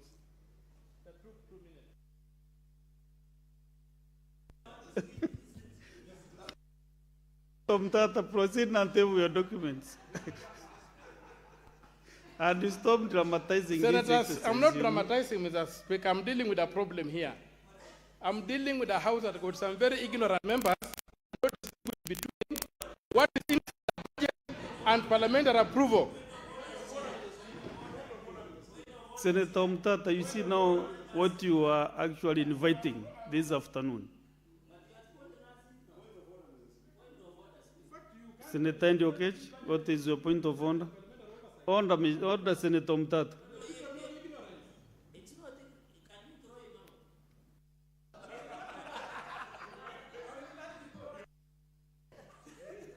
Senator Okiya Mtata, just listen to the points of order. Mr. Speaker, I understand the veracity of this matter, and I understand that Senator Okiya Mtata is keen to substantiate what the documents that he has brought here, and we need to understand them also.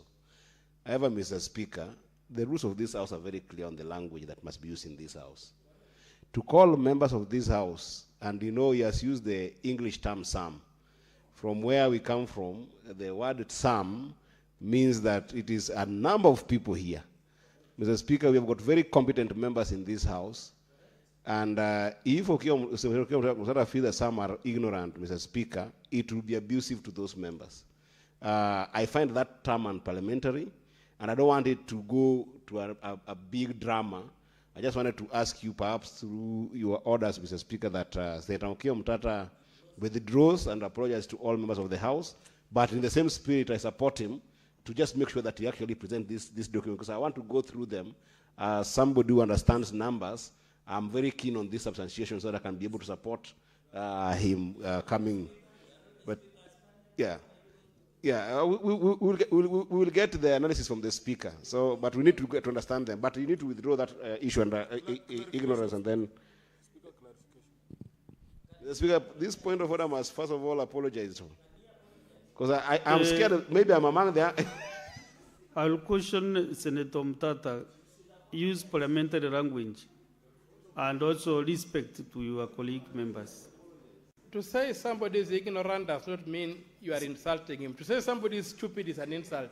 To say somebody is ignorant is not an insult and is parliamentary. It means he requires information, and people make points of order here, Mr. Speaker, asking to inform somebody. When you ask to inform me, you are basically saying I'm ignorant of an issue, and so you are informing me. The word ignorant does not mean Senator stupid. Kiomtata. Senator Sifuna, what is your point of clarification that you want to raise?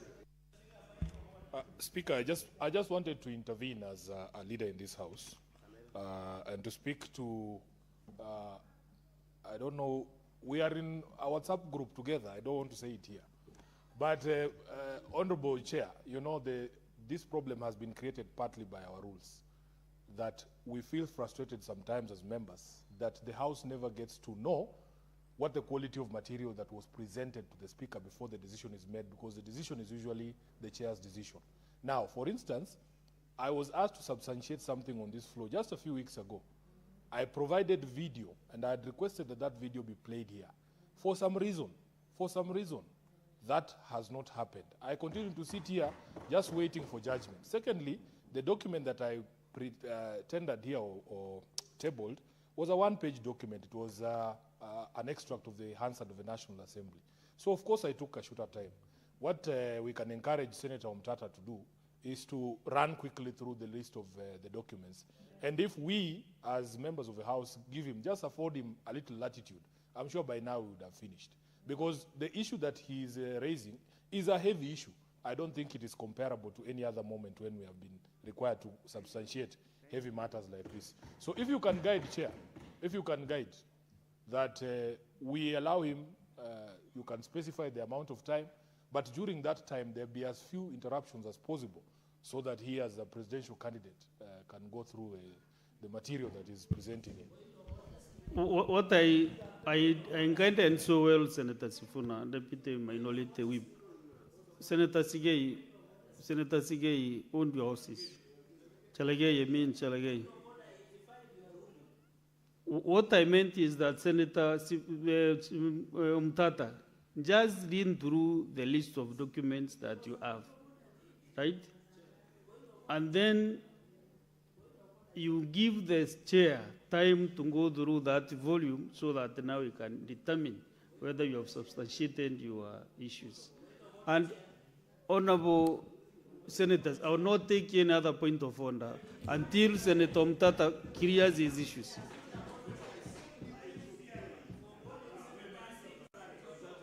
Senator Mutata, stop. Okay. Mr. Speaker, thank you. I gave him the question. Senator Chalagay, Senator Okech, and don't need any guidance from you as I sit here. I gave him question that he should use parliamentary language. That is enough question. So, Proceed, Mr. Speaker, Senator Mutata. Thank you for protecting me from my good friend, the Bull of Nandi. So, Mr. Speaker, I have got a total of 93 sets of documents that are contained in this volume. The first, and these documents were downloaded from the websites of the National Treasury, the Central Bank of Kenya, Parliament, and the Auditor General. Mr. Speaker, number 1, the Appropriation Act of 2014 on pages 1 to 20. Number 2, the Appropriation Act of 2015 on pages 21 to 41.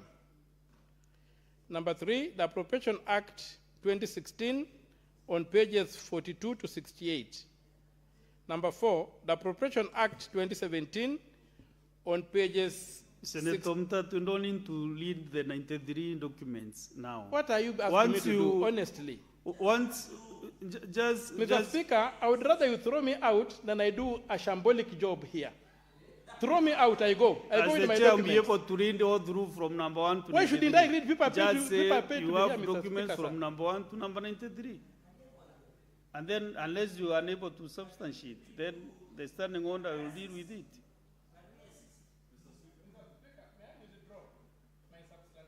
Walk away. You can't give yourself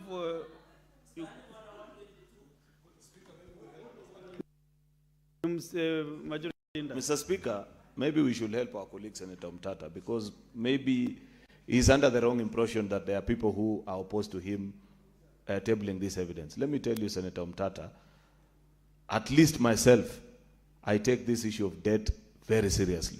It is the biggest threat to our existence as a country today. And any attempt, Mr. Speaker, to make things better is most welcome. I'll let you know, for example, Senator Mtata, just a comment, so that you know that we wish you well and I support what you're doing, and I'd wish to learn from the documents you've tabled. When the debt anchor came to this House in 2019, I was among the only 6 senators that opposed it. 90% of members supported that debt to move it from 6 to 10 trillion. Therefore, I support what you're doing. But to guide us as a House, what the Speaker is requesting you to do is to tell us, I have downloaded documents from National Treasury, this and this, from Parliamentary Budget Office or the National Assembly, whatever, such and such documents.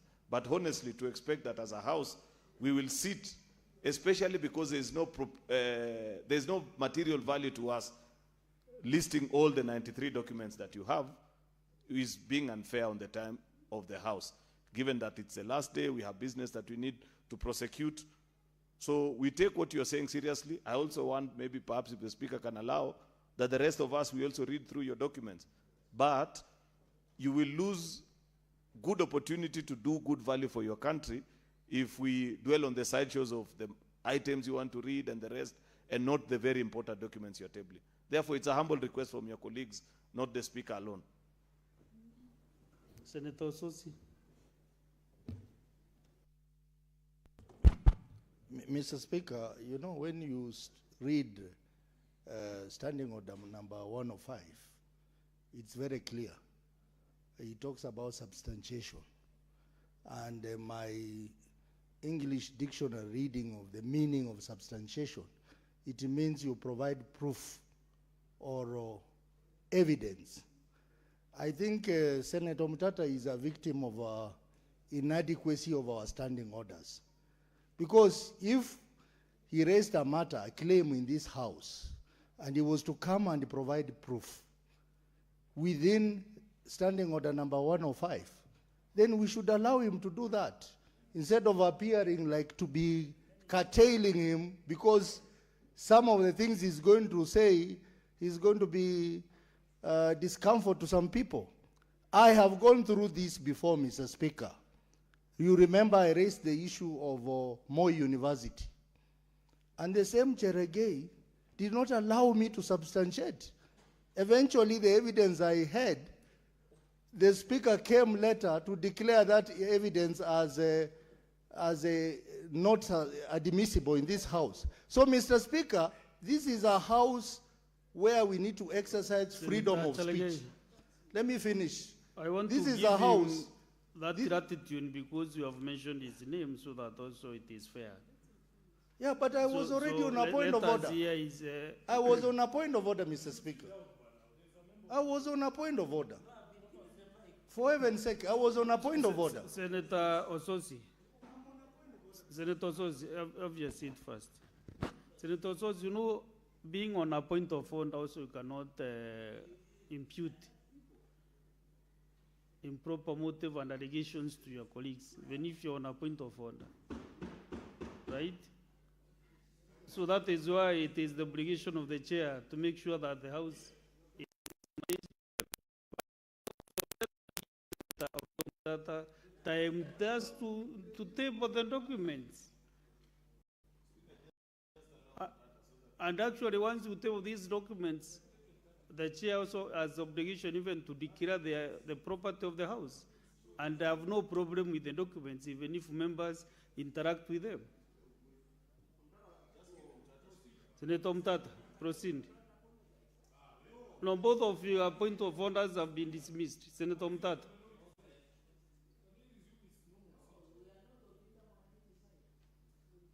Senator Kyo Mtata, kindly do justice to this House so that we make progress. Mr. Speaker, when I opened and I talked about mathematics coming from mathematics, and 1 plus 1 not always adding up to 2, and circumstances where 1 plus 1 just remains 1, I was pointing at exactly this kind of misbehavior, this kind of misconduct. And maybe, Mr. Speaker, we are here for performance. The substantiation I'm being asked to make is a performatory substantiation. I'm not created for performance. I'm real.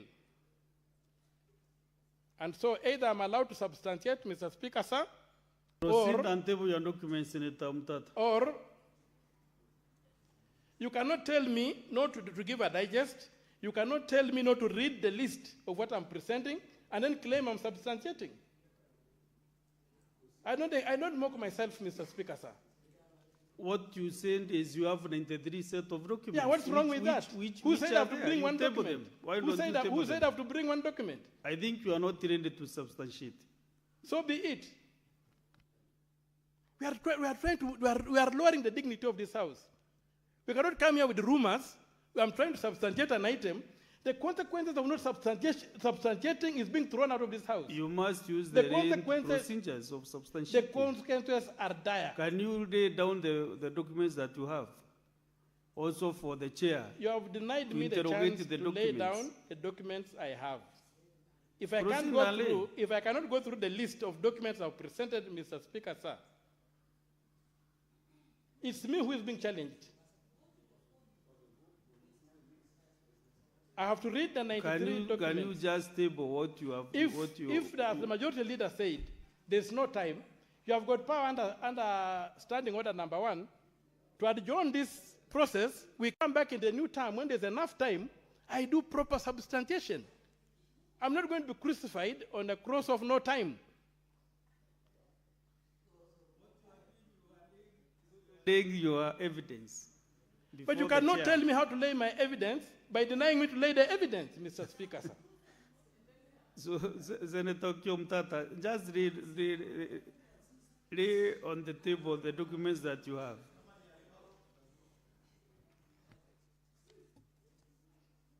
The Speaker was at number 5.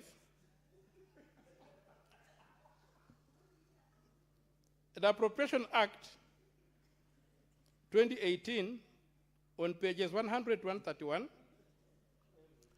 The Appropriation Act 2019 on pages 132 to 159. The Appropriation Act 2020 on pages 160 to 194.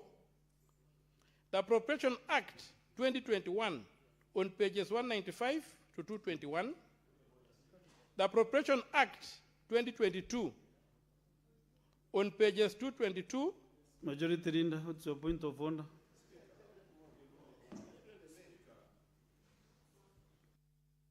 Rules, and we cannot create rules for ourselves.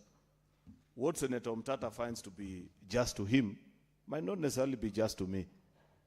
Mr. Speaker, there is a well laid down procedure, and it's not the first time. Senator Mtata, I'm sure, has seen other members being challenged and us to do substantiation and how it has been done. Surely, Senator Umtata, even if you try to persuade us that what you're doing is substantiation by quoting documents that are publicly available with no explanation whatsoever, we don't have the benefit of that document. You're just being dramatic.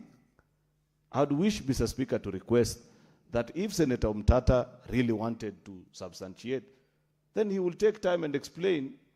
Mr. Speaker, I beg for your attention because I can see, I don't mind resuming my seat. You'll be briefed first, then I speak because I need your attention. Proceed. I proceed? Yes.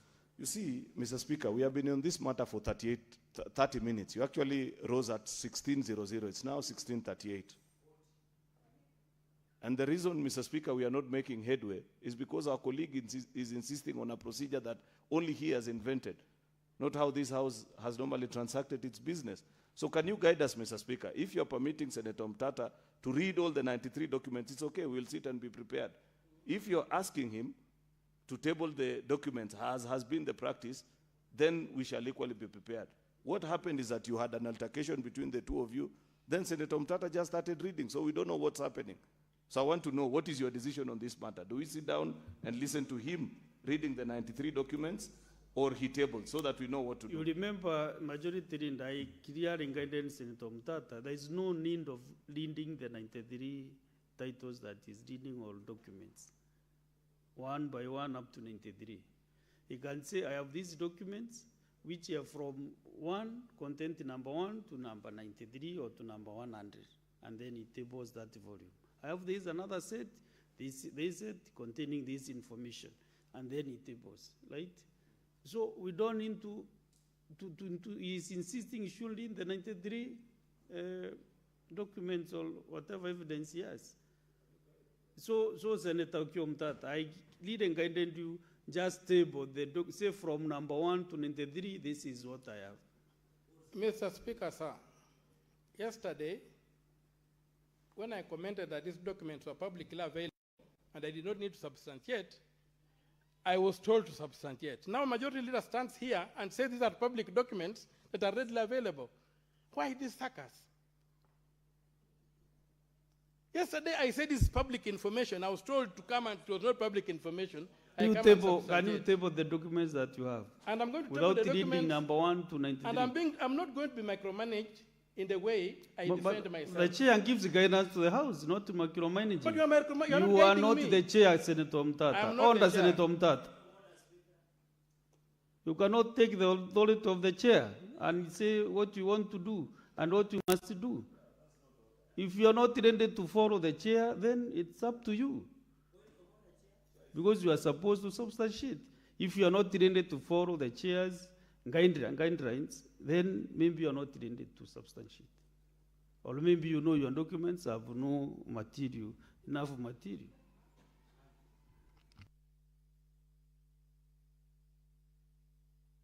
Just a minute.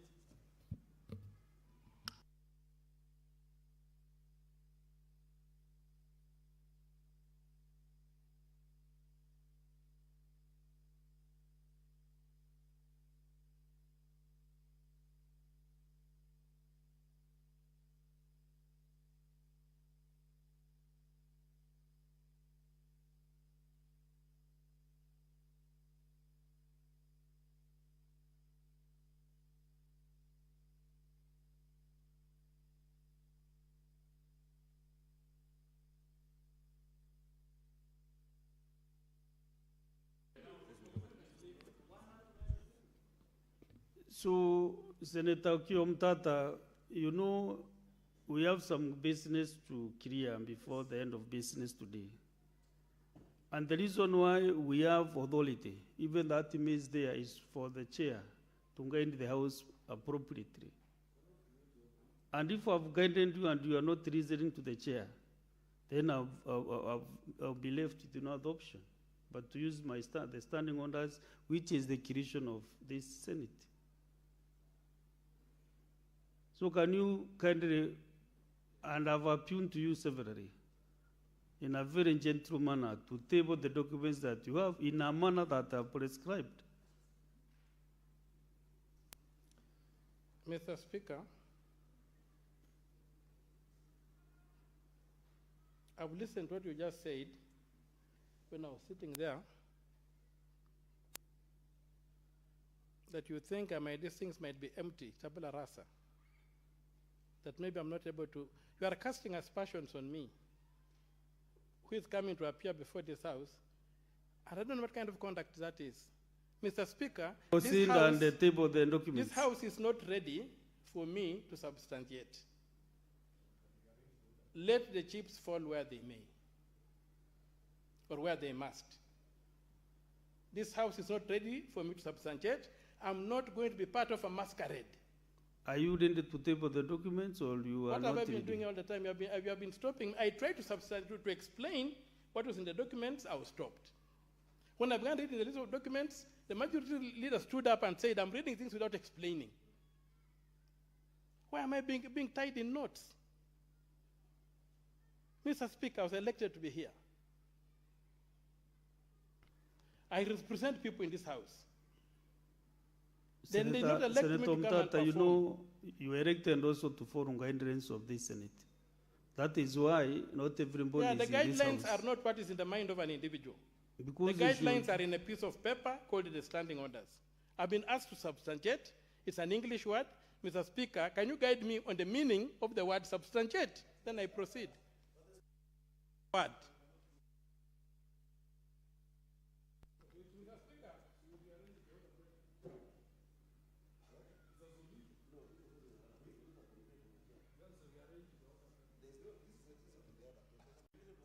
Mr. Speaker, I can see Senator Mtata is not ready to do that. Let's go to the next order.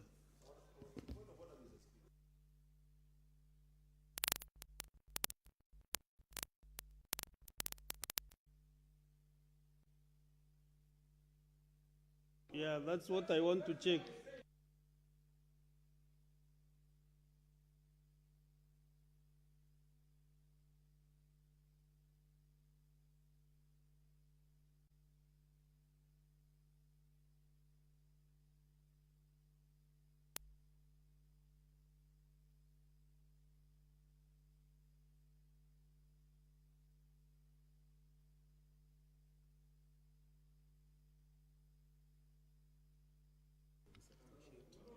You know there are two ways, Senator Mtata. What you can do, there are two ways to do it. Either you request the speaker, the chair, for more time to do it, or maybe you say you withdraw and you are not able to substantiate. That is the only two ways that you have.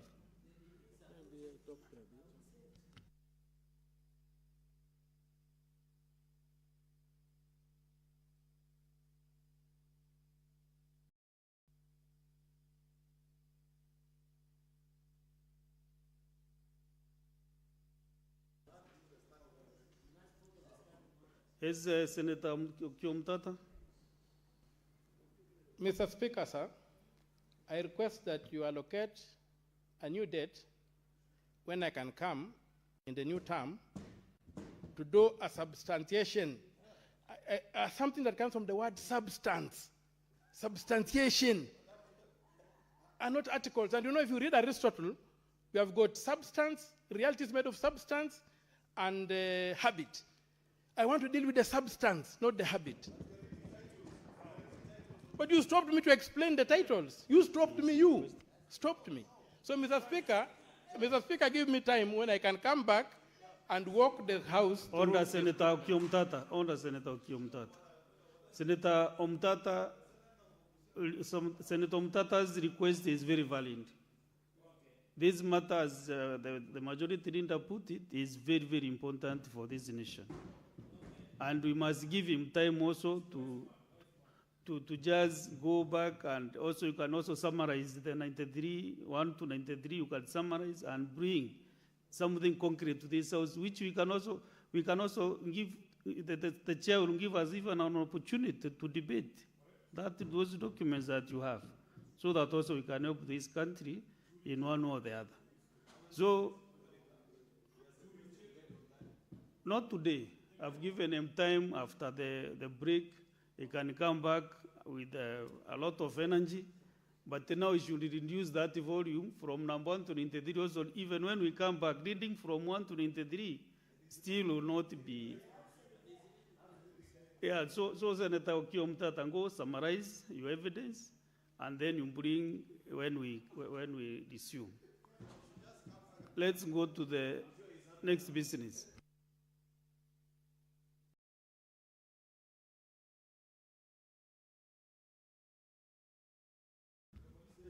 Honorable Senators, you know, before we go to that break, we were on the comments on statements. So maybe we can go there straight away. Senator Tobiko, is she around? Senator Kenyuri.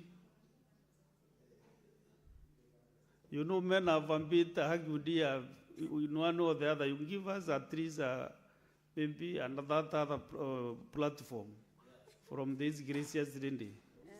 Thank you, Speaker.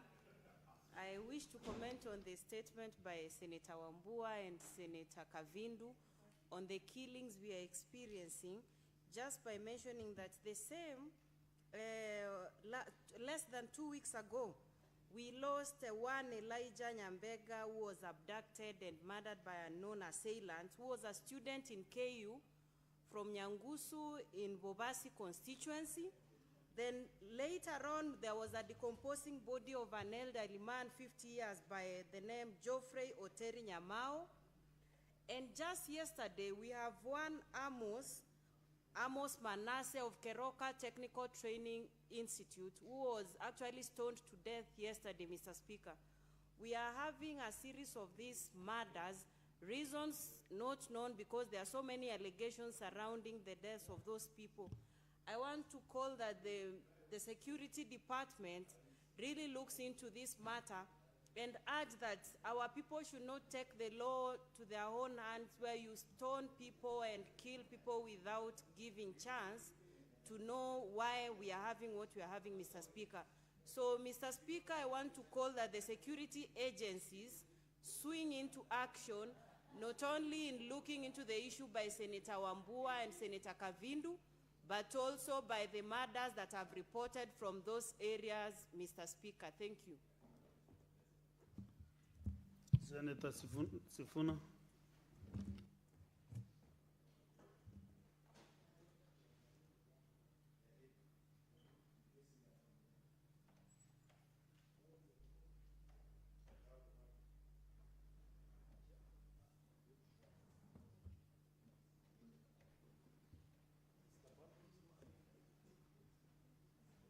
Speaker, I wanted to make brief comments on the statement that was brought by Senator for Bomet, Wakili Hilary Sigei, on unpaid contractors. Just to inform this House, in the morning, Honorable Speaker, we had a conversation with the chair of COG. The chair of COG is the governor of Wajir, and some of the problems that we were discussing are captured in the conversation that has been initiated by Senator Sigei. Speaker, in fact, one of the clashes that we're having with county governors is that they don't want monies that go to counties to be ring-fenced for specific purposes. But the frustration that is on the ground, and I'm sure colleague senators will agree, is that whenever we lump the county money in the equitable share, most of the times the governors do what they want with that money. The governor of Mombasa appeared before us and told us that the reason why the county governments don't want to employ the UHC workers who are outside our gate just now on permanent and pensionable is because they wanted the money that was disbursed under the County Government Additional Allocations Act to be put in the, what is it called, the equitable share. And Chair, the fear is that this money, once you lump it together with the equitable share, most of the things this House wants to see done are not done. In fact, there was a debate here, I don't know if you remember. We wish, as a Senate, we would ring-fence money for payment of contractors. Because this issue of pending bills has gone on for too long. People come to our offices, Honorable Chair, with all sorts of complaints and so on and so forth. So we asked the governor of Wajir, who's the chair of the COG, we asked the governor, why don't you discuss the additional money that this Senate has fought for? Because as a collective, governors are getting an extra 13 billion shillings, which is actually more than the 8 billion that is going for the PNP for the UHC workers. What is the difference between the 13 billion that we have added as a Senate and the 8 billion that is under county government's additional allocation? Why can they use the extra money from the Senate under the equitable share, the 13 billion, to have these UHC workers on permanent and pensionable? And they don't have an answer. So we are growing increasingly frustrated, Honorable Speaker.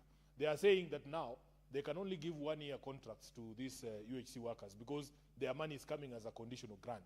But in the Senate here, we feel we should tie their hands even more, Honorable Speaker. It's very frustrating, to the point where we feel, even here in Nairobi, we should have money set aside and ring-fenced for collection of garbage so that we can see these things happening, for roads and so on and so forth. We don't want to micromanage the counties, but it is grown out of this frustration that we have, Honorable Speaker, that people have gone so long without being paid for work that they delivered. So I am hoping that these conversations can continue and that we can be able to find solutions